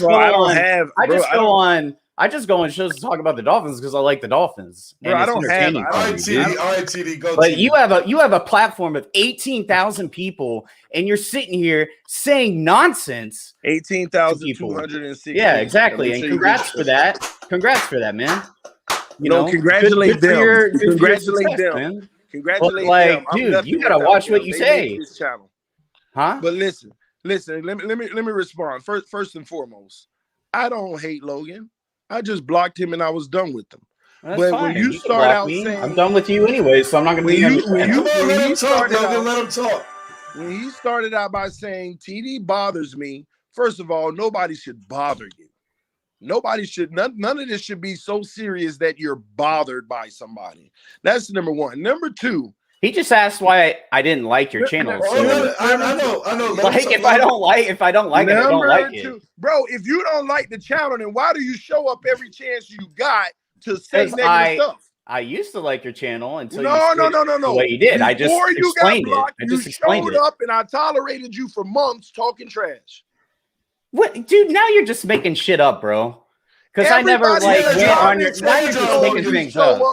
Matter of fact, let me go a step further. Why do you go in everybody else's comment section and still talk trash? Before yesterday. All right, whose comment section did I talk trash in? Bro, are you kidding me? Logan. Besides yours, like who? Logan, who first of all, you ain't allowed in mine. What are you talking about? I'm not now, but like, what are you talking about? You've been blocked. Wait. You might be typing messages, but for little you know, you've been blocked. Oh, wait. You know what, Logan? I don't. Logan, you might. I commented on your video yesterday. Logan, you might not be blocked anymore. I just thought about it. You might not be blocked because I think you're confusing me with somebody else. I don't know. Every 3 months, I unblock everybody. You might be right because it's been at least 4 months since you've been blocked, and you might have made the cut of giving a second chance. I gotta make sure I go in and fix that. So 2 months ago, dude, I subscribed to your channel as a goat. So I don't know who you think I am or what, but like you're a troll. If you don't like the opinion, you're disrespectful and constantly spamming the comment section. TD, let me ask you. Entitle your opinion. I can go back on your show. TD, go back on your shows in your live chat. I really don't troll your channel. TD, what is the proper? I'm so confused right now. What is the proper and respectful way, or a way somebody should go about, in your opinion, if they disagree and want to make their comments known on that? I don't mind disagreement. What I don't accept is number one, disrespect, but beyond that, spamming. TD's an idiot. TD's a clown. TD, that's disrespect. I'm not. I never ever did that. What I don't. I'm telling in your. I never ever did that in your chat until yesterday. So now, because I did it one time yesterday, I do it all the time, every time. All you gotta do is click the link. That's just making up shit. You got a problem? Click the link. You're just and we making up stuff. But this is ridiculous. I gotta go. This is ridiculous. He's just making up stuff. Logan, swear jar. Literally, he's literally. Yeah, I have never seen this man click the link. I dropped the link. You got a disagreement? Hit the link. I did hit the link, and he didn't let me go on. So then I unsubscribed from this goat. No, that's not a lie, bro. You didn't let me in. He didn't let me in. He did not let me in the last time I tried. He didn't let me in, and then I left his. That's when I stopped paying him monthly because he didn't let me in, and I paid for like the $25 one a month. So that's why he doesn't even know who he's talking to because he's saying that he blocked me 4 months ago when I was never blocked from him, and I Bro, you were subscribed to his blocked. channel. You The just only been time that I unblocked. ever talked nasty all to right. you in your chat was yesterday. I did it once, man. Logan, any Once. final words? And you know Logan? what? I was on Reason Chill a couple months ago, and they were attacking you, and I actually defended you, and I said, man, it takes a lot of courage for people to come up here on YouTube and say their opinions and all that stuff. That's what I did, dude. But now, since Logan. yesterday, I flipped the thing on you because you were ridiculous yesterday. Okay, Logan, hold on. Ridiculous. Logan, so you mean to tell me that let's go ahead and have a sensible conversation here about yesterday. You mean to tell me the first 2 sacks, the first few plays were not Tua's fault? There's more to it than just Tua. You got your line has to call the protection. You have the coaching on the sidelines. Who has to call the protection? The line points out the protection. How does a center know that a cornerback is coming off the edge? I'm just saying it takes more than one person. No. And then they didn't even make the coaching adjustments on the sideline until Brissett's third drive. Hold on, we got to start reaching. You had like 5 drives where they couldn't figure out the protection. We can't just be throwing false information out our mouth. We got to start coming to resolutions instead of just arguing. Tell me on the first play what could have been done better. Tell me on the first play what could have been done better by anybody but Tua. Please, just the first play. Just please indulge me. Somebody needs to pick up somebody. You see the responses we getting, ladies and gentlemen? No, I'm just saying, like, no. This shows that you don't know football. I'm not saying that I do. I'm not saying that I do. It's simply Tua missed his pre-snap read on the play. And maybe he did. I don't know. But like, Jesus, dude, you know, he gets hit. He doesn't even have a second. I don't know. Look, man, I'm not saying that I'm a football guru. That's the point. I don't have a channel. I don't sit here saying like, hey, I know football, whatever, but like, don't pretend to know. All right, so 2 things I'll say, Logan. Number 1, you're not ever banned from my channel. You've always. I don't care that I'm banned from anybody. Like, well, all right, but 2 things. The one thing that Finlaw. It doesn't matter if you do it 1 time or 100 times. The first time you do it, you're gonna have that label. Like there are certain. This guy is making up stuff though, saying I'm trolling his comment section. Like I have never done that ever. Forget TD for a second. But other people in the comment box would say that too. So it doesn't matter. Like the reality is, at the end of the day, if you say something like that, even if you just did it 1 time yesterday for the very first time, you're still gonna have that label on you. Like it's gonna be there. So yeah, it doesn't bother me though. Okay, you know? and I get that. It doesn't. And the last thing I'll say to you is, I think at the end of the day, and this is just me being real. I'm just being real with you, Logan. We're having a real conversation. You can't say somebody doesn't know football when you just said yourself 2 seconds ago, I don't know football. I don't know the ins and outs of it like that. So don't get like, how can you get mad at TD for having that take? Because he has 18,000 fans. But if you don't know it, how can you say he's wrong? Do you get what I'm saying? Like that to me, like I know ABCs. I can't go to my 5-year-old who doesn't know it and be mad at her for not knowing it. She can't call if I say ABCs are ABFAHALMNK, she's gonna think I'm right because she doesn't know. Do you get what I'm saying? So that's my point. That's my last point about that. Like, yeah, that's fair. That's fine. I don't agree with everything TD says, but I will tell you this: when TD's making a point, he'll break it down. He'll show the game footage. Reasons the same way. And then sometimes they'll fit it to maybe fit their narrative, but they bring up points. You don't have to agree with them. Do you get what I'm saying? Like everybody's going to see it from their case. That's fine. But also him saying like he talks about me or whatever. Like, come on, dude. Like, what are you like 15. No, it's like that's not the case either. That's just not even true, dude. That's not like the case whatever either. he doesn't even know who I am. Like that's the thing. He pretends to know things and he doesn't know. Like it doesn't matter who it is. Like or what it is. Like he doesn't even know who the fuck or who I am. Who I am. He doesn't know. Swear jars. Yeah. But you know. All right, look, here's the real deal. You came on and said your piece to him. He said your piece to you. You can agree to disagree or whatever, but I feel like it's squashed. That's the way I look at it. Is he about to go on? I'm done though. I gotta go to the store. But thanks for having me up. Swear jar. Donation. No, I got you. All right, Logan, be good, man. All right, later. Look, I try to let everybody we all can just get along. Florida, Kentucky, born Kentucky grown said $5 for Logan swear jar. Stevie D is the hotel from John Wick. Neutral field, y'all. Hey, look, I feel like I love everybody, man. And you don't have to agree with everybody's points. And you start getting personal, then we're going to have a problem.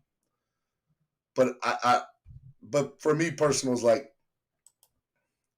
if you want to talk about my family, we're going to have an issue. But if you want to talk about me and how I love the mango barbecue sauce from yesterday at East 32, and I thought it was finger looking good, I don't care. You're not going to hurt my feelings. You're good. That's all I'm going to say about that. All right. Well, look, I don't know what happened to TD. TD, I think he had to go for a second. But I love TD. I love Reason. I love Doug. I love D1. I love Larry. I love K Flexin. And I know I love Miami Football Talk. Who else I got up here, man? I love everybody in their channel. I'm just saying, it's all good in the hood. He said, Drew Boo, Steven, love your cast today. It was good. EM says, Logan, I got much respect for you addressing the issue like a man face to face, unlike a lot of these idiots with female tendencies out here. So EM Dolphin giving Logan some love there. I like that. I feel like that's how everything should always be addressed. You got a problem with somebody, come up here and talk about it. Let's talk about it. Let's be about it. So yeah, look, guys, it was good. Logan donated $5. Shout out to Logan. Look, this was a rough day. I knew today was going to be a rough day. Hillary says, I do respect Logan, but I recommend to stop watching TD Fitz talk for him. What else, man? Andre says, yeah, Logan came up there. D1 ran from the smoke. Hey, look, I'm just saying, I told D1 to stay close by. But stuff happens. Family stuff happens. I will give him the benefit of the doubt. Shout out to Logan, though. Let's see, who else? Logan said, thanks, Dolphin fan, but I don't know what he's talking about. I don't troll his channel. Bro, just end it. It's over. Joseph talking CD saying the athletic line was being built for Watson because they didn't have a scheme, because they don't have a scheme for a scrambling quarterback. TD says link. All right, I got you. All right, this is for TD. There you go, TD. Let's go. If you guys want to donate to the channel, help the channel grow. Please share this. Please like it. Please subscribe. Whatever y'all do, I cannot grow without your help. And the best way to help is honestly just let other people know about it. Let me bring in my boy TD. What's up, TD? My bad. My internet provider is here. They're just trying to figure out. They got to swap out the equipment, figure out why it's been acting up on me. But no, man, I know it looks like Logan is gone. But no, let me say this. I respect Logan for coming saying his due at the end of the day. And if we have disagreements, that's fine. I drop the link for people if they have disagreements and we talk about it. But my biggest issue just right now, I don't have a problem with Logan. But my biggest issue is he makes an assessment even yesterday that just wasn't accurate. It just wasn't accurate. What could anybody else other than Tua have done with a corner blitz coming? Anybody who knows football, I see Em in the comment section right now. He will tell you that is 1,000% on Tua, that play. The second play was the same thing, but they're trying to find somebody else to put the blame on. My statement was 1,000% factual. The first two plays, which were sacks, were his fault. No, it is what it is. Then they wanted to make it out to be it's not Tua's fault. He got hurt. Why is TV blaming him? I never said that. They extend what I said to try to make me look bad. But if anybody who knows the game of football and watches film, if you watch the first two plays, anybody who knows football knows Tua has to be better calling his protections on both of those plays. And that is 1,000% fact. But when you go watch it and you see for yourself, all you're going to do is have oh, you're right moment. And that's what sucks about it. People are making assessments and not even going to evaluate the film, because even me myself said it right away. God, dog, they leaving. That was, I mean, nobody guarded this guy. But when you watch the film, you see whose responsibility it was to communicate it to the O-line. So I understand why you would think that it's the O-line, but it just wasn't. It just wasn't on those two plays. My only comment was the first two plays. I said Tua's 2 sacks were both 100% his fault. And it sent the Dolphin community in a world of, what? I can't stand it. It basically fueled the hate that many people already had when what I said was actually factual. And by the way, you also said that the O-line is in fact trash. It isn't as trash as people making it out to seem. Again, Steve, what I said yesterday, I did a whole stream on this. I said the O-line was not trash when y'all said they were. Before Tua got hurt, you got to go watch my film analysis at the beginning of the stream. Before he got hurt, that offensive line played 8 perfect snaps. 8 perfect snaps when it came to protection and run scheme. 8 perfect snaps. And then all hell broke loose. Everything went out the window. It just turned trash. But they were saying that they sucked because of the first 2 sacks from the beginning. They were all in the comment section. Oh, this O-line sucked. This is before Tua got hurt. But when you watch the film, the first 8 plays, they played flawless football. I was pointing out every play. Had 550 people in the room. I said, tell me where the O-line sucked on this play. Nobody could say nothing. Go to the next one. I'll show you. Play the next one. Tell me where the O-line sucked. Tell me who should have made a better read on that. Tua. Go to the next one. They hand the ball off 13 yards. O-line had a sealed nice line. Then the fourth play. Oh, my gosh. The O-line letting all the defenders in. Oh, because it's a screen pass. And it goes up the field for a great amount. I mean, every play they came out to play great football. And then Jesse Davis, trash as can be, allows the guy to come off the edge. He just got beat and smashed Tua. And what did I say? God, dog, that was just bad by Jesse Davis. Horrible. Yep. Come on, Tua. And then that's me. Come on, Tua, get up, man. You fine. That's my optimism speaking. Like, I always say that. Somebody can go to the hospital for a dire situation. You're going to be fine. I'll brush it off. It's good. That's just me.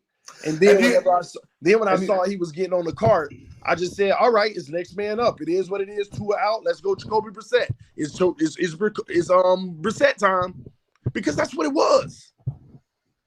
And they switched that narrative to try to make it look like, oh, you're picking on Tua's getting hurt and happy he got hurt. Oh, you're blaming him, his injury on him. Never said those things. But I will tell you, this is where people say I get myself in trouble.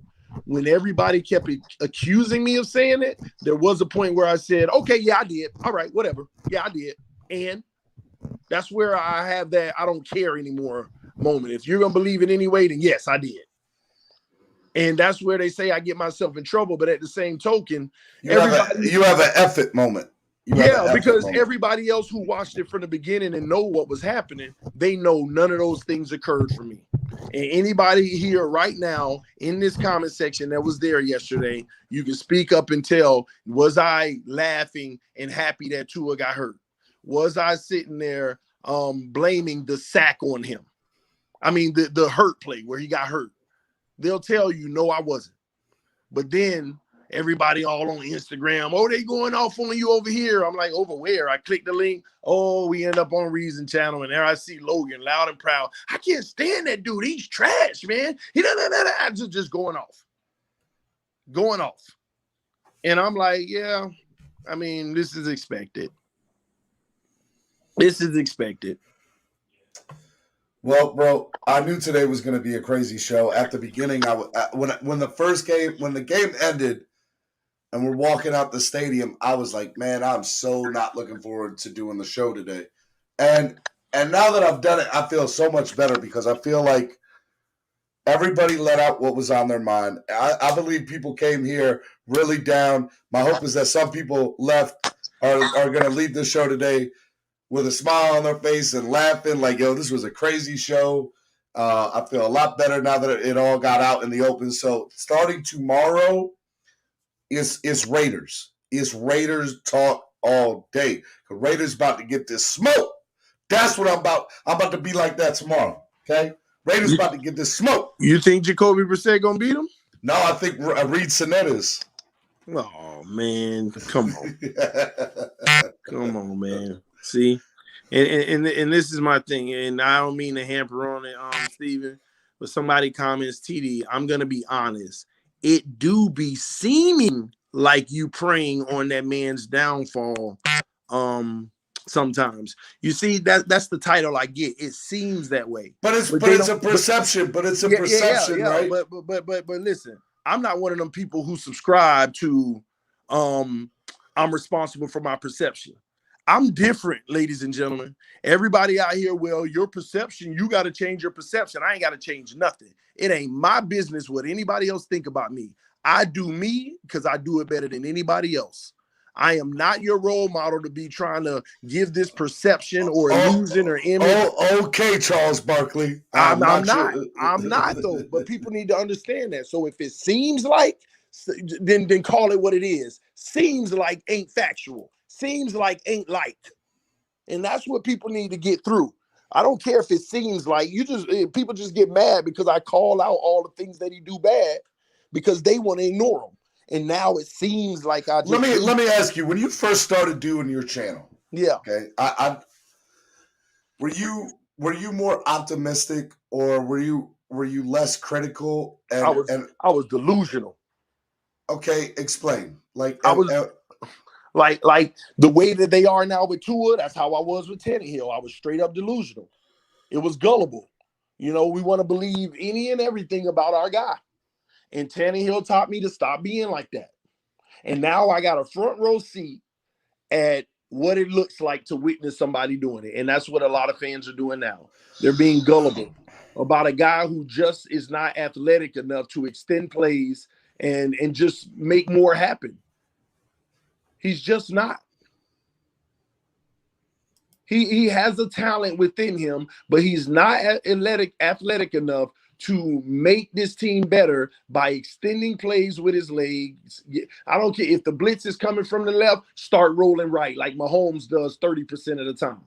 How many times Mahomes snap that ball and without pressure, he'll still run straight to the right just to buy himself all the time in the world. This is for Pete, by the way. This link is specifically for Pete. Pete wants to come up here and defend himself. I guess people are in here talking about him in the chat. Pete be going in, man. But so are you more critical now because you're more knowledgeable now? I'm way more knowledgeable now. I was a casual fan when I first started. I just was tired of the media saying things that weren't true. So as I started to study the game more and more and more, and I started to understand defensive concepts, offensive concepts, assignments by every player, and I realized this game is even more difficult than chess. It's more intricate than chess because there's so many factors to it. And I started looking at the attributables, what hurts what contributes to what. And man, when you look at the game that way, you're able to start predicting things. And I started predicting a lot of stuff. Then I got into the money of the game, the business of the game, how that impacts the play, all of that.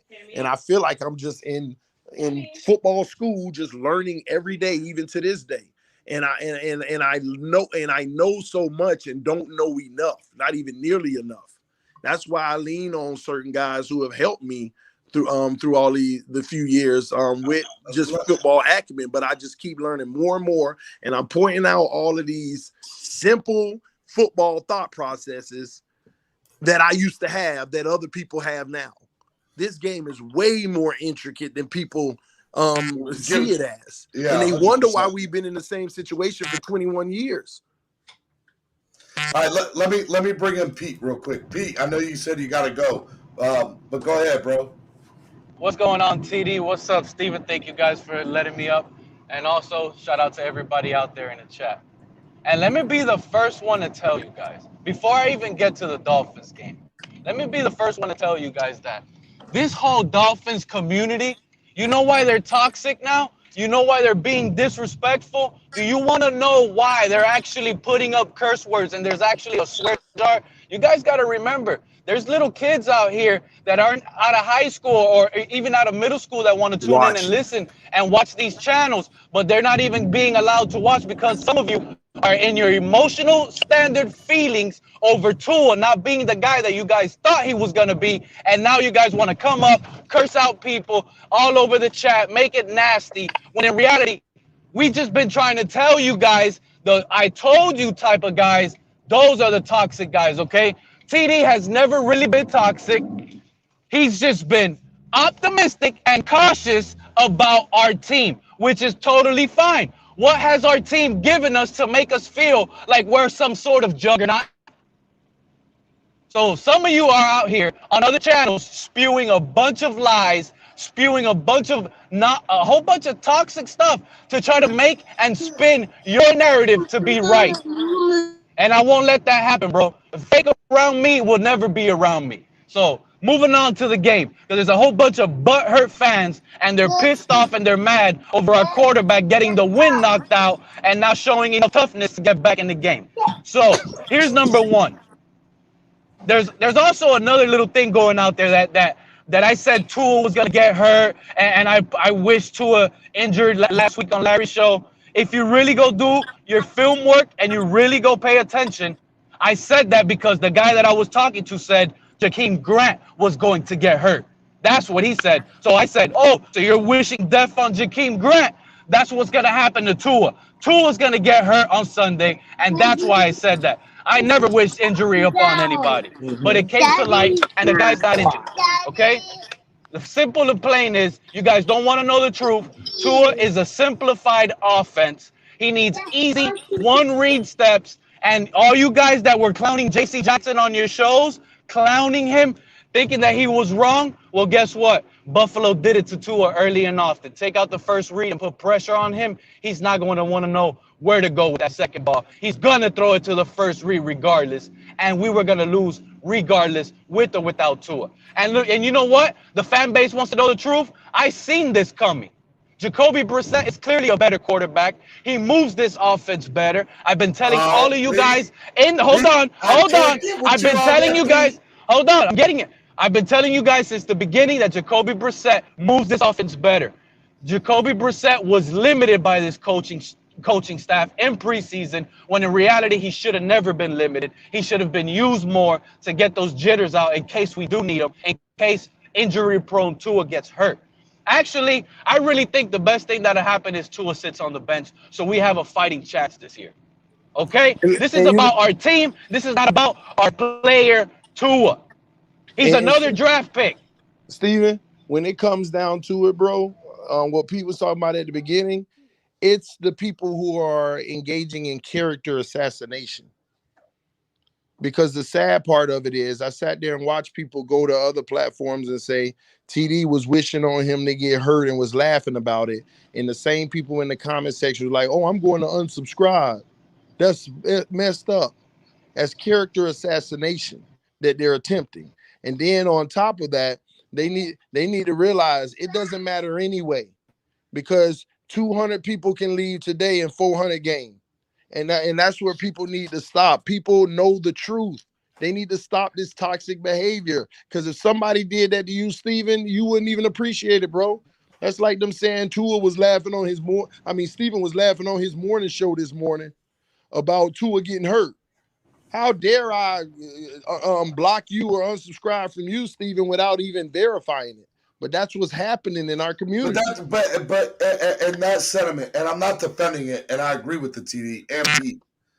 But we also live in that world, the social media world, the cancel culture world. Nobody has to say anything in for it to get verified. Somebody just has to say something about you, and it's automatically true. No, we only live in the world that we allow. So, and that's part of the problem. Just accepting it and turning a blind eye, then you're susceptible to it. All I'm saying is I can't tell nobody else what to do for themselves. All I know is that's not going to fly over where I'm at, and I would never let anybody do that to you or any other of these guys. I don't care if I have a disagreement with Ball Game or EM or Reason or yourself. I'm still not going to let them disrespect you or assassinate your character, at least without doing my own homework. And that's why I said when you were up with that, I feel like that's exactly what I did today. No, exactly. No, I'm just saying in general, the viewers watching what people are trying to engage in, because they're starting to see all the stuff that I've been telling them all this time is looking more and more true. Now they've resulted in character assassination, just flat out lying to continue to give me the worst image they possibly can. But it doesn't matter. It doesn't matter. And that's what they need to realize. It does not matter. And they need to stop the toxicity, because the people it's hurting is the people they're telling. It's sad, bro. And that's what this community are doing. They are that gung-ho on Tua. Like he can't do nothing wrong. And look, and TD, you see, a lot of people don't say names, but I'll be the one to say it. It's Reason and the groupie gang. And that's probably you guys' friend. You guys talk backstage, TD. That's y'all. That's you too, Steven. That's fine. But that's where it came from. It's the groupie gang on that side, on the chat soldiers on that side, that get disrespectful, butthurt when you sit here and say Tua had a bad play. Tua ain't it. Tua's more looking like a bench quarterback. I promise you this, bro. I promise you this. All of these guys will be saying the same thing if Tua was on another team. He's trash. He's this. He's that. Simple and plain. That's just what it is. A guy is holding our team back, and people want to defend that. Let me be clear. Let me be clear to these people that always making these comments that 3 weeks ago, TD Fans Talk was saying Tua is my quarterback, and a bad game Tua is trash. This is what I'm talking about. It's the same people who have selective hearing. First of all, y'all begged me to stop being so critical, and I should support. Begged you, bro. I remember to stop being critical and be supportive. So I decided to go and support him and say, you know what? He our quarterback. He our guy that we rolling with. Let's go. Because who else were we gonna roll with? But I supported him, right? And then all of a sudden, I go watch the New England film, and I say he had a fair game. And after I watched the New England film, he looked like straight trash. And then, you know what's sad about it? Some of y'all same little fearless leaders have shared the same sentiment backstage, but won't tell y'all live. And then I said it. And listen, this is the best part. This is the best part. Me. I love to. No. This is the best part. Now they're trying to form speculations that I'm toxic, right? Because I don't support my guy. Now TD is toxic because he's calling out the bad plays and all of this, right? But yet, some of these YouTube channels didn't even give other quarterbacks on our roster a living chance. They didn't want to hear it. So that's just, I just don't like it, to be quite honest with you. And you know what's funny about it? Hold on. You know what's even funnier about it? And I hate to bring this guy up, but what do they say the issue is on this team for Tua right now? TD, please, man. You have my number. Please Steven, call me. We could talk backstage privately. No, Steven. What Josh Rosen. The aggressive throws downfield, TD. Right now. Aggressive throws. No, hold on. They say it was the O-line, but you know it was a sin to blame the O-line with Ryan Tannehill? It was a sin to blame it for Josh Rosen, too. It was a sin to blame the O-line. No, you need to just stop. This man ain't got no pocket presence. He can't read a blitz. He can't block. It was a sin to say that it was the O-line when it was Ryan Tannehill. You know what I seen Ryan Tannehill do yesterday, TD? In crunch time, less than 5 minutes ago in the fourth quarter. down 7 points against Russell Wilson. 3rd and 18. Let me say that. Let me say that one more I time. know. I remember. 3rd and 18 yesterday, guys. Can you imagine us in Miami on 3rd and 18? We're already looking for Matt Hawk, our punter, to kick it away, Matt Pilardi. Tannehill dials it up under pressure. This guy still has a bad offensive line. And remember, Chandler Jones got 5 sacks on him last week, right?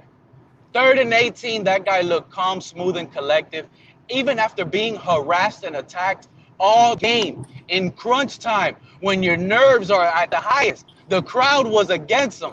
He stands back there, delivers that beautiful deep pass with no problem. Julio Jones catches a first down, okay? That's the type of stuff we need to see down here in Miami.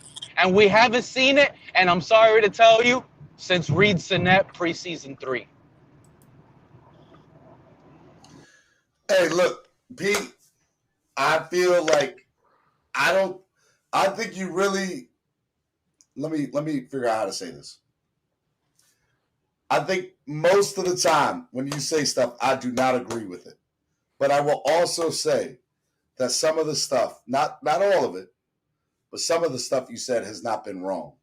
Like it's proven out to be true.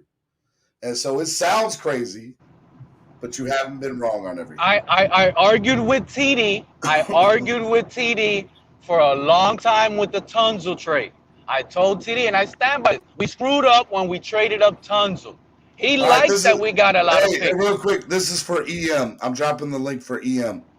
EM is coming up. Oh, man. Yeah. Oh, man. Get up here, baby. Go ahead. I wish we had Tunzel, man, because we didn't desperately need to do all that. But that was more like a desperation type of move when you're getting your cornerstone left tackle, bro. Like, you don't give that up. This is a player that's going to ride or die for you for possibly 10 years, bro. That's a decade of starting material. At least at best, great protection. Hey, Hillary, you build around that. My wife says the same thing. She said, all you Dolphin fans do is fight and are negative and always want to argue about everything. My wife says the same thing. Same thing. All right, EM. What up, EM? Man, can we all just get along, man? No, I don't want to hear that. EM, you started all this. We making our rounds, EM. EM, you're the culprit of all this. I will say this. Everything will always, with these two gentlemen up here, everything always goes back to Rosen. Y'all already know what time it is. EM, don't bring up Rosen. Y'all don't bring up Rosen, buddy. It all goes back to Rosen, bro. Y'all know that. No, what's good, fellas? What's good, man? EM. What's up? I mean, you got TD. The first 2 sacks Tua took, were they his fault? Oh, absolutely. Absolutely. I don't even know why. I don't even why people even try to attempting to dispute that. Nah, bro. Now, did you think that in live when you were watching it live, or did you say that after you watched some game film? No, I said it live. I said, man, Tua's got to see that. That's literally what I said. I said, bro, watching the game in real time, the first sack happened, the second one happened, that were his fault. I said, man, Tua, you got to be better than that, bro. You got to see that coming. Smart. That's literally what I said. And then I heard TD, had a conversation with TD. And when he went live, then I went back and, the first part, to his reps, the first quarter, I went back and, watched the game tape again. I said, no, he's got to see that clearly, bro. My issue is this, okay? It's 2 issues here. Are the Dolphins, okay, Tua missed it. Maybe he just didn't know, which is an issue. Or the Dolphins are not allowing him that type of freedom, to be able to make those type of calls, which is even a bigger indictment on him. And so either way, it was a clusterfuck. Oh, my bad. I'm sorry, Steven. Swear jar, EM. Swear jar. Either way, it's a problem. And I don't even know. I mean, that's indisputable in my opinion. But they assassinating me for saying that they both his fault. Yeah. But again, time out. Here, so let me bring up a point, TD. I'm not saying that I think you do this. I think it's a perception thing. but you can be very critical. Rightfully so. Rightfully so. That's all that matters. But the moment you say anything, it's going to get proven that TD is speaking negative about Tua. Or TD doesn't like But Tua. you know what, Steven? You know what? Last year, when I was offering constructive criticism about Tua Tagovailoa, these motherfuckers turned on me too. Hey, man, come on. I'm sorry, bro. I'm just going to keep it 1,000, bro. Listen. But you know me, I wipe my ass for people's opinions of me, bro. That's just a fact. Y'all already know that. But remember, EM. EM better be a big swear jar donation. Come but on. But I'm sorry, Steven, my bad, bro. But at the end of the day, man, they turned on me too. And I was literally highlighting things that I was seeing about Tua. And then fast forward to the offseason, you hear the coaches reiterate. And I'm not saying it was because of me or whatever, but they were saying a lot of the similar things that I was. It was me. You know what I'm saying? And it was ridiculous. So these fans, well, I don't call them fans, these casuals, these cancers in this community, bro. Bro, just it's like water off a duck's back, bro. You got to dust these idiots off, man. But EM, you're the leader of that, right? What's that? I'm a leader of what? You're the leader of that, the casuals of the community. Oh, I'm the leader, really? Oh, okay. Yeah. Yeah, okay. Yeah, okay. Yeah, I'm the leader. Yeah. But at the end of the day, bro, you're not allowed to be critical. My issue in this community, bro, is that people are not objective. What bothers me the most is people in terms of their evaluation with Tua and his team overall. Look at what's going on now. Okay. Remember that show we did a month ago, me and Reason did, about the Dolphins not maximizing the resources, the embarrassment of riches that they were given. We lose, we get blown out yesterday. I got 4, it's up to 4 articles I have right now in my phone that these other reputable, more, bigger platforms, they're already trying to get out ahead of that, and they're putting these similar articles out about the issues with the Dolphins are not taking advantage of the resources that were given to them already. But a month or 2 months ago, when we were highlighting that, in particular, me specifically, I'm a fool for having those type of concerns. Yeah, it's ridiculous. Calling bro. you a hater. These people need to stop. These people need to stop leaning on their feelings. First off, they need to educate themselves more. That's number one. That's the first issue. 2, they need to get out of their damn feelings, bro, and quit being like having these female tendencies. When as far as them evaluating this team and evaluating this player, it needs to stop. EM, can I ask you a question? Go ahead. What do you think of Tua now? I think Tua. This is, and I told TD this. I had a conversation with Reason as well. Here's the issue with Tua. What I'm seeing with him is normal rookie development that he needs. The issue with Tua is in Miami, Tua won't have the time to. I don't think this front office is going to give him the time to really the amount of time and invest in him to get better because of the Watson narrative. I think and it should be. Watson is clearly the upgrade at this point. What do you mean? I just don't think coaching staff is like a guaranteed, isn't it? Like 2 more years. It's a 5-year total contract, so they should have at least 3 or 4 seasons with Tua. No, I'm afraid of that. I'm afraid of that happening now. But you're afraid of what happening now? Like us, holding on too long, continuing to develop when I know. Like, let me tell you guys. Let me switch it up real quick because I know the whole entire fan base is down right now after a loss. But I'm not down. I seen this coming, and I want to be able to tell everybody out there, the season is not over, okay?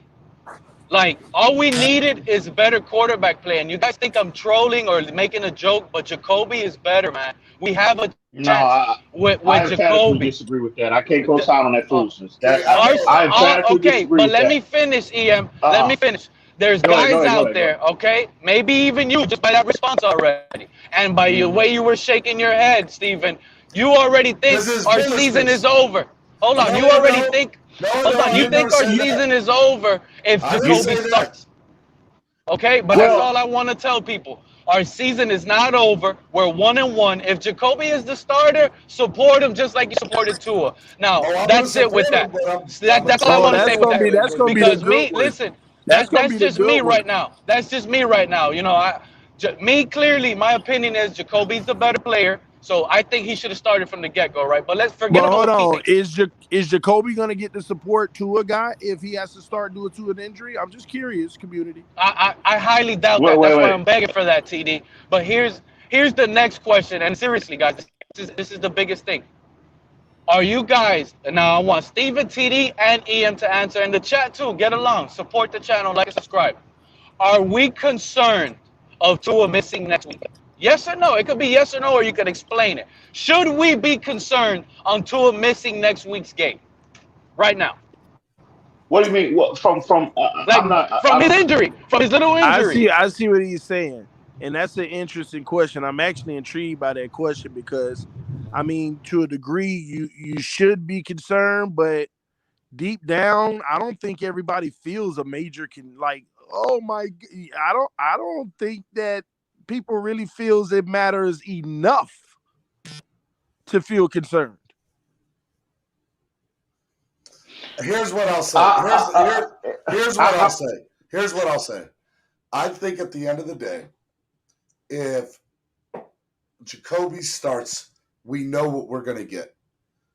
I personally believe that Jacoby is not the answer, and Jacoby's a good backup quarterback. Mm-hmm. But to expect him to come in and start against a decent team like Vegas, like that's not that and be productive already with all the issues that we already have, that's not going to happen. Now, with that being said, Steven, I'm gonna tell you right now, if Jacoby starts Sunday, we're gonna beat the Raiders, bro. I promise. Now, I'll say this. I promise. hate saying this. I do kind of feel like we'd have a better chance at least with against the Raiders. With at least against the Raiders, because I just can't get the Raiders game out of my head from last year with Tua. Reed Sinnett.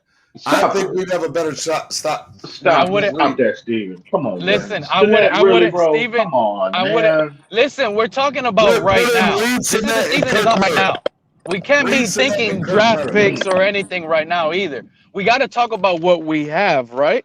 So right now, Steven is on it. It's clearly, I like what I saw from Reed Sinnett, preseason or not. We need to activate this guy. Put him on the active but roster. You ain't starting him over Jacoby. Y'all stop. I'm not starting him over Jacoby. You're right, TD. But as a backup insurance plan, I like Reed Sinnett a little bit better. I think he will be able to handle the offense better than what Tua can. It's just that easy to say.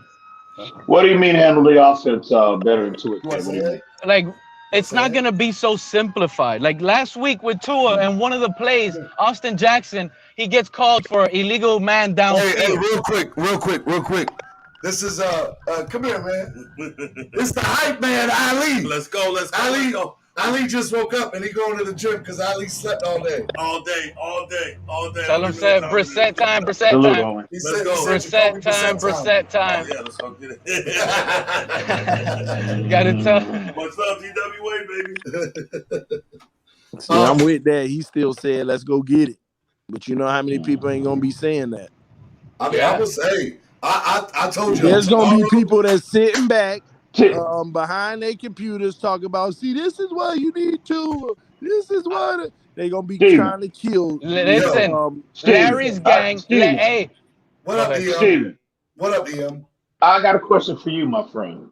Ask away, brother. I've been listening to the program this morning, and I could be wrong, but just hearing the lack of bass in your voice this morning, and at first I attributed to us losing so much, but I think it's deeper than that. What are your thoughts on Tua, A, and B, just the overall state of this team? The long term, at least this year, the outlook for the rest of the year. And keep it 1,000. No PC stuff, bro. Keep it 1,000. I think yesterday brought me back down to earth. I think I was real hyped. I thought that this team was primed and ready to take that next step, and we're clearly not. We're clearly not ready. And I attribute it to two things. I think it's because we tried to skip and cut corners and developing and designing the way this team is set up, aka the O-line, aka stopping run game, aka containing, quarterback. And I feel like you can't cut corners. I have to agree with what somebody else said earlier, and I forget who it was, but they were like, going after a guy like Waddle and Jalen Phillips, they're great. I love the draft picks, but they're luxuries that you draft when your team is ready to make that next step. So I thought we were ready to make that next step.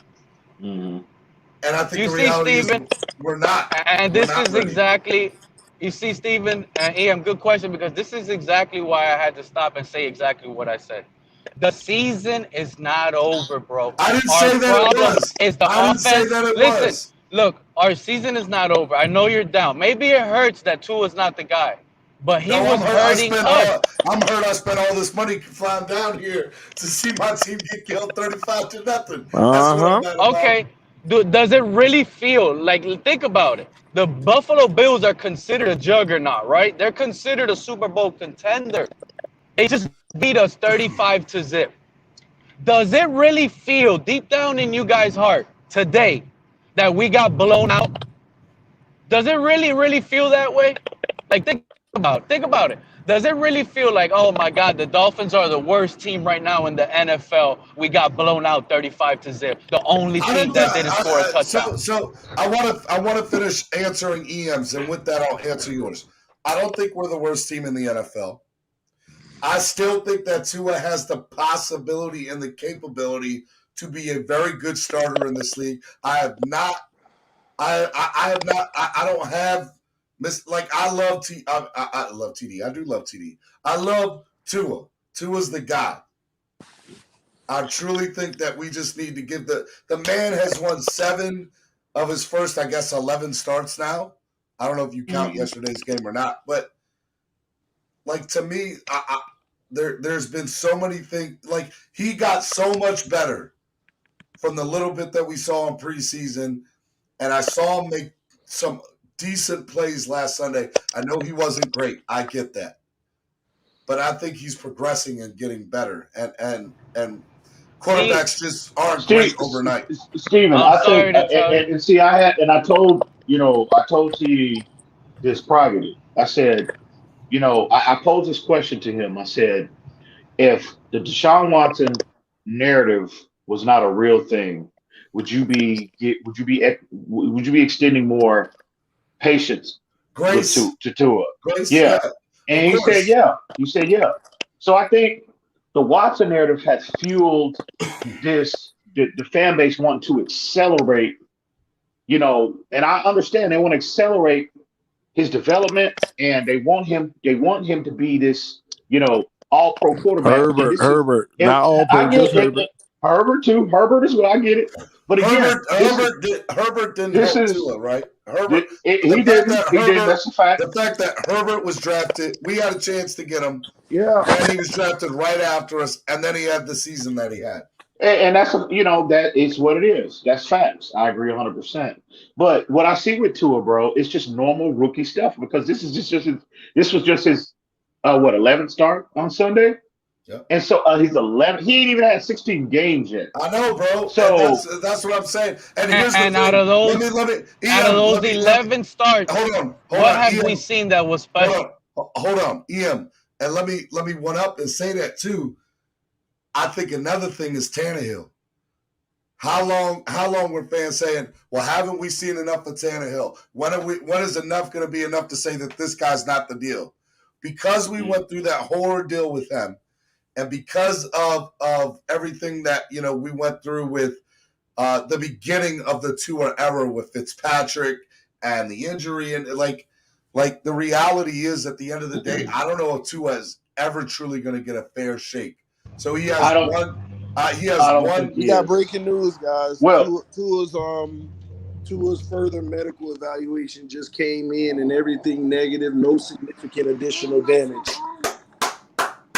So it's just a matter of, is he going to be out 2 to 3 games, or Is it possible to be none Why at would he all? be out No, any no, game? he should be able to play He Sunday. should have came back in the He game. should He should was be able to not play coming Sunday. back in that game. I promise you, he was not. He'll probably Of he'll course probably not. get a he'll That's probably get a why, pain injection. He'll probably get a pain injection shot, and he'll be good to go on Sunday. I was bro, actually, Drew Brees, Drew Brees at 50 years old was playing with Bro, fractured ribs, multiple it's of not them, bro. about pain. It's not about pain All right? tolerance. It's about the coaching staff was not going to I let don't him want to get hear that, further bro. injured. Tua really upset me. Let me get it out. Tua really upset me. Now showing another side of toughness, bro. When your team needs you, you need to find that spark. Tua went out. He got hit big. Okay. Did you guys see Solomon Kinley after that? He started fighting everybody on our sideline, on the bench, arguing with our team. And we supposed to see Tua come back in, tough it out, put up some points as a real leader, and show some leadership, man. Show us that you want it. Show us. But now he sat on the bench. He sat out, and he knew nothing was broken, man. He Boy, knew he that could hate is not keep real. up with Josh Allen, bro. That It's hate no is real hate, real. EM. It's just the fact my team can't continue this losing over a player that they're in love with. Okay? And back to the Tannehill, Steven. It's not, you can't compare the Tannehill situation with Tua with saying that, oh, maybe Why they don't not? want to give time. Why not? Because Tannehill. Why not, Pete? Pete broke Mic check, out. mic check. Mic check, mic check. Yeah, Yeah, we hear yeah. you We now. can hear you. Oh, okay. I'm sorry. I had to decline the call. Because Tannehill, at least, there was a lot of times where he showed you stuff. There was a lot of good spurts of games with Tannehill that he was like neck and neck with Andrew Luck when you looked at stats.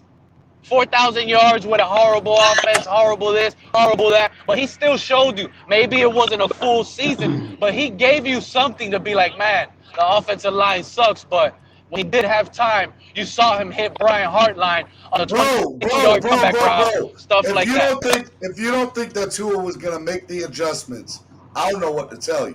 No, Just stop, Steven. Stop. No, come on, bro. No. I mean, did you think he was going to make him against the Raiders last year? Did you think he was going to make him against Denver last year? We can't bring up last year no more. What reason do you think that he was going to make adjustments for? Bro, you can't bring up that because he's gotten progressively better every time. So let me give you an example. I'll give you a perfect example, TD. The preseason game where he threw the touchdown, where he threw the interception on the very last play of the preseason week 2 game, right? Week 1 or week 2. Where he threw the interception. The very next week, they ran that same play against the same defensive base, and he threw a touchdown. He made the adjustment. Look. Think about this. Look what the organization is going through, because I'm about to get off right now, and I'm sorry, guys. I had to bring this up. One, Will Fuller doesn't want to play with Tua, right? Now Tua comes out and he fakes an injury. You guys have a blessed day. The turn of events is happening. I'm telling you, the turn of events is happening. Our season is not over. You mad fans that are going through it, it's about to be real. Sunday versus the Raiders, Jacoby's bringing it. We're going to beat them convincingly, and you guys are going to see a I had to get him off. I could not do that. I'm actually worried if Tua plays the next 3 games, honestly. Oh man. I'm telling you, I don't think it goes in his favor to play the next 3 games. Because he got hurt Sunday? He got dinged up Sunday? These are the last 2 people I'm bringing on, Rashad and Andrevius, because they've been going wild in the chat.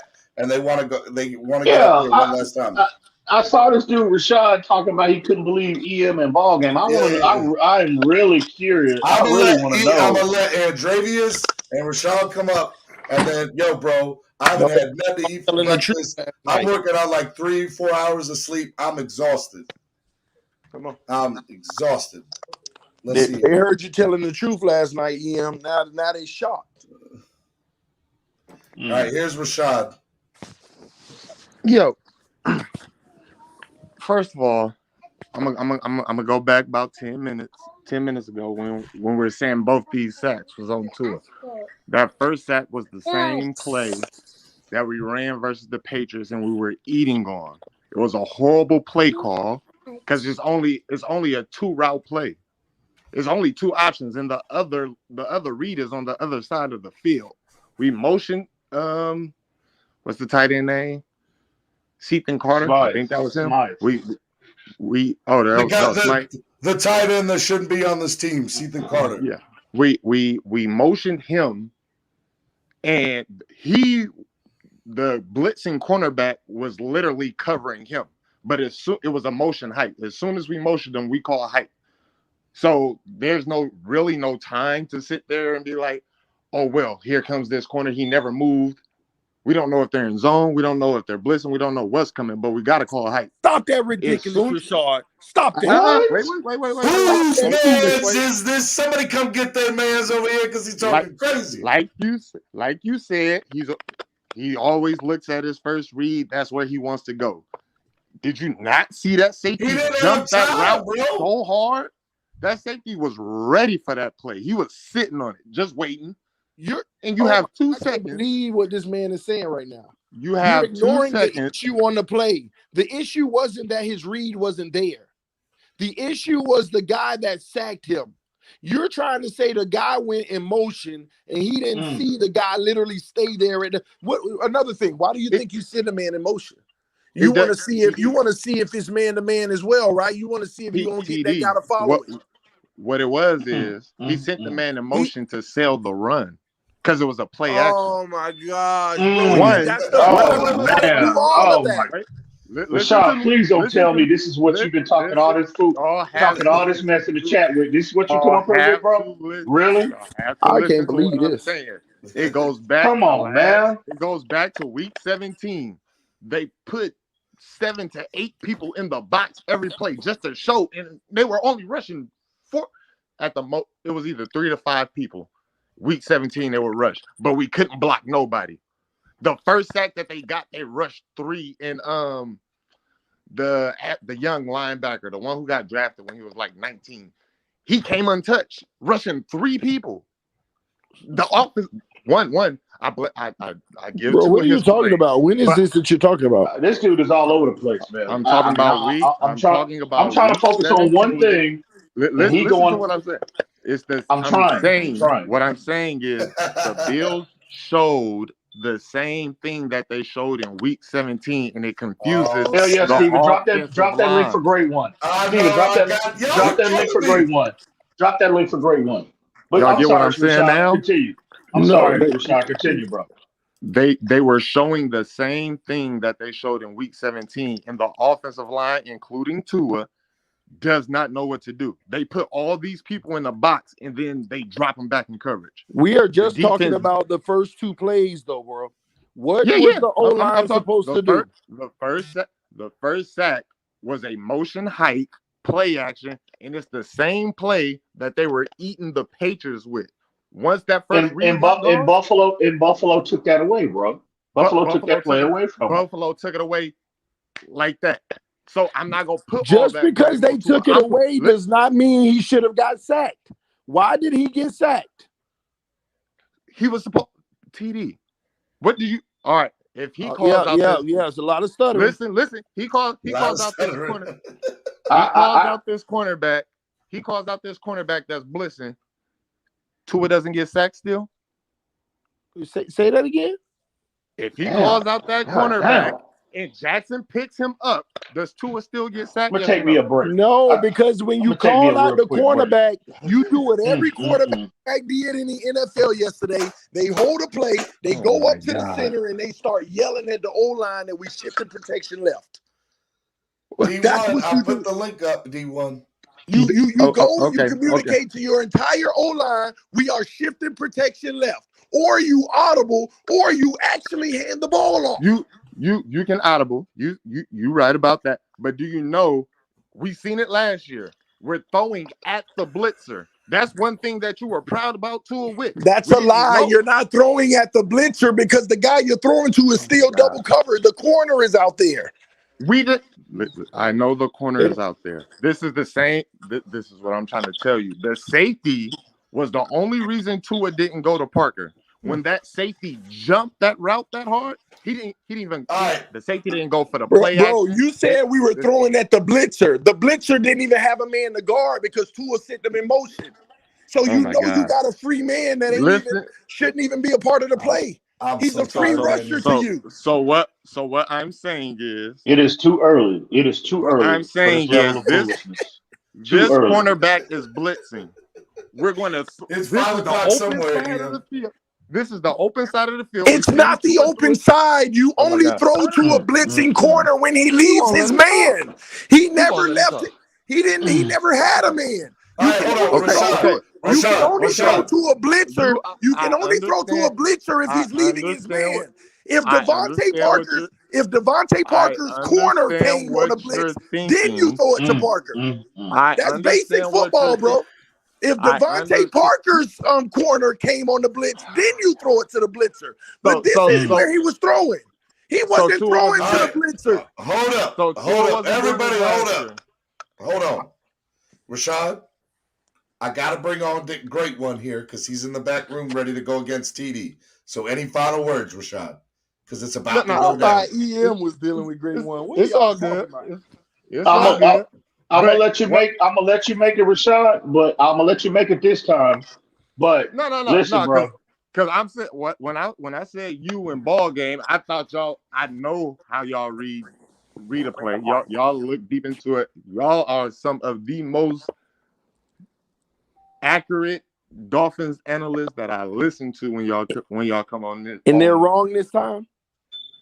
I'm not wrong this time because TD said it. They're always right. So TD said it, and they got it wrong this time. He said, "I never said they were always right."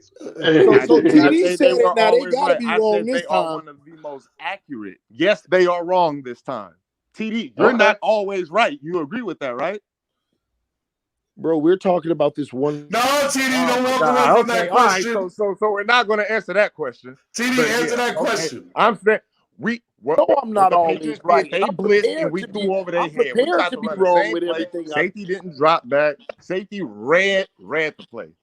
Yes, they took it away from him. That had nothing to do with the blitzer. Why do you keep on talking about the safety in the corner? You do know that there was double coverage, right? It wasn't just the safety out there, right? You know it was three. Hold on. You know there was 3 guys on one, right? You do know there was 3 on one. This is why I say Tua still gets sacked if he calls out the pressure. Because how the offensive line picks it up, and then he has time to throw the ball away. Who's open?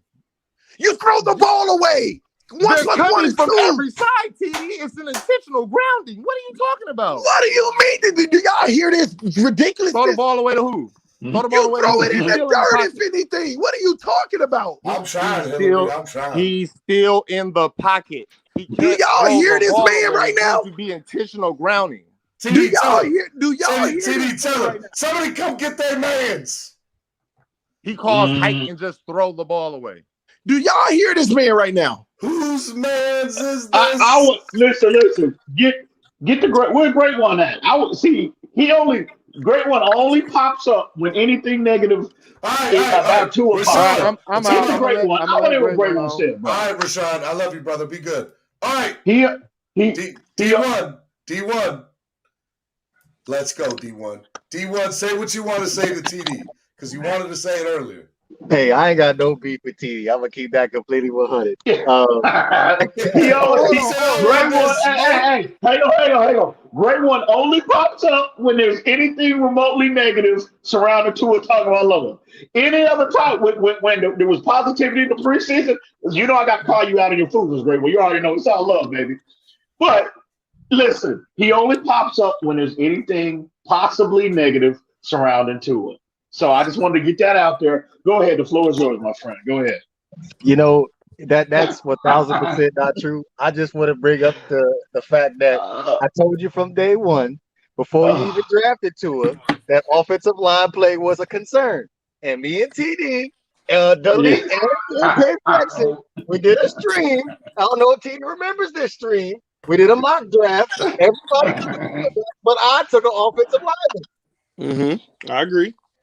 And now, Eric, for some particular reason, after the 2020 draft, everybody had reason to believe that if Tua came into the starting lineup for the Miami Dolphins, the offensive line play was going to change. Tua needs time to process the route concept that's going on the field. So I'm trying to put two and two together. How does that even make any sense? He's going to need time to do these things. So if you're not going to do anything to the offensive line, how is he going to be successful? And this has been a consistent issue for the past 10 years for the Miami Dolphins. When people were going to go out and say how bad, I know TD brought this up already, but I want to say how bad Brian Tannehill was, they want to say how bad, I hate to say this name too, well, but nobody wants the offensive line of the Miami Dolphins. There it is. There it is. Yeah, great one. Great and one. I sitting here, I have been quiet. I have been quiet. I've been sitting in my little cave, sitting down, listening to everybody else talk. So now it's my freaking turn to talk. And for the past 6 months, I have been quiet. But go ahead, Ian. Well, great one. I hear you. I'm Great sorry. one. Go ahead, TD. I'm sorry. TD. Go ahead. And I agree with you. Everybody know the offensive line got issues, but I want to ask you a question. You know, are you familiar with those first two plays? Yes. If we had the greatest O-line in the NFL, would anything have changed if Tua didn't call his protection?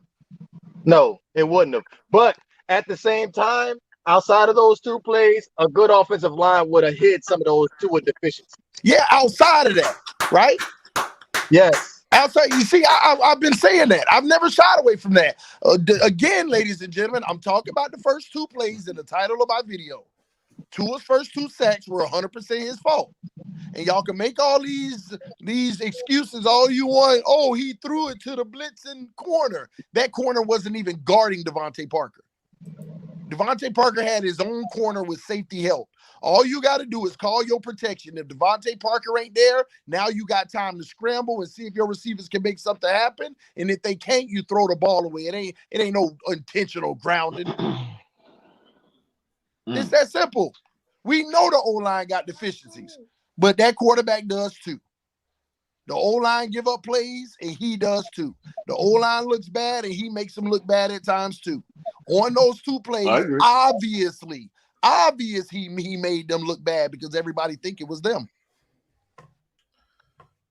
They make each other look bad. And that's a bad combination. Now, when they ended up drafting Austin Jackson, I'm pretty sure everybody was like, who is Austin Jackson? Because that sure was not on my board. Yeah. Man. I don't have much to say. I don't have much pushback as far as, you know, the plays that Tua is leaving on the field. That's just, you know, you can't argue with tape.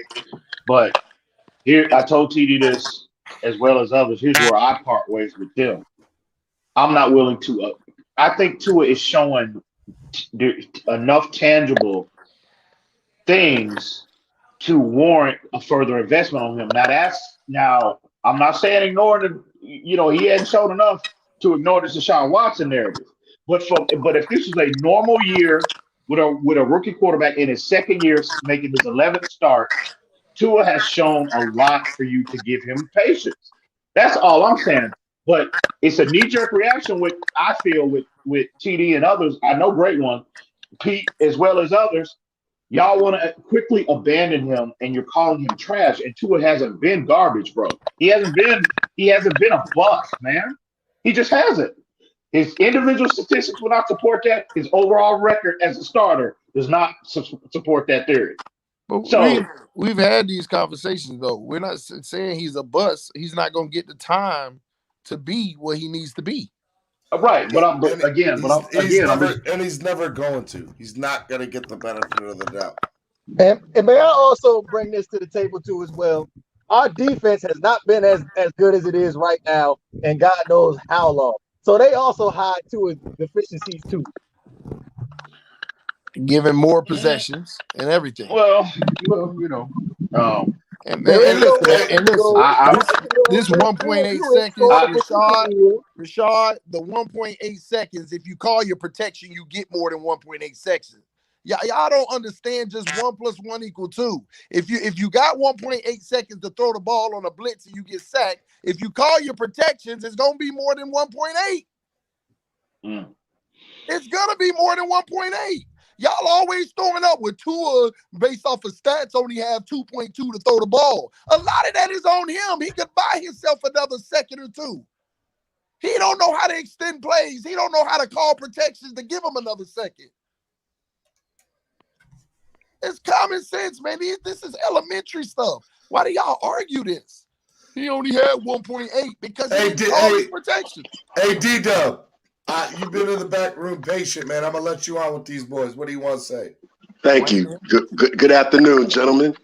First of all, I'm sick and tired of looking at this offensive line.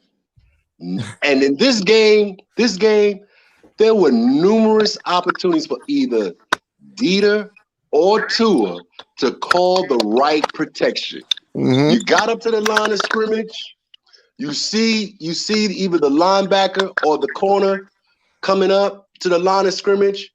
You either audible, you adjust your protection, and Gaskins has to pick the right blitzer to pick up, the right person to pick up. On one of the blitzes, he chose the inside guy. Now, normally, you choose the player that has the closest route to the quarterback. But in this instance, and this was in the first quarter, first or second drive, he chose the inside guy and gave the safety, I believe it was a safety, or it was either Wallace or it was Milano, a free and the thing is, he was close to the box. He was in the box and tight.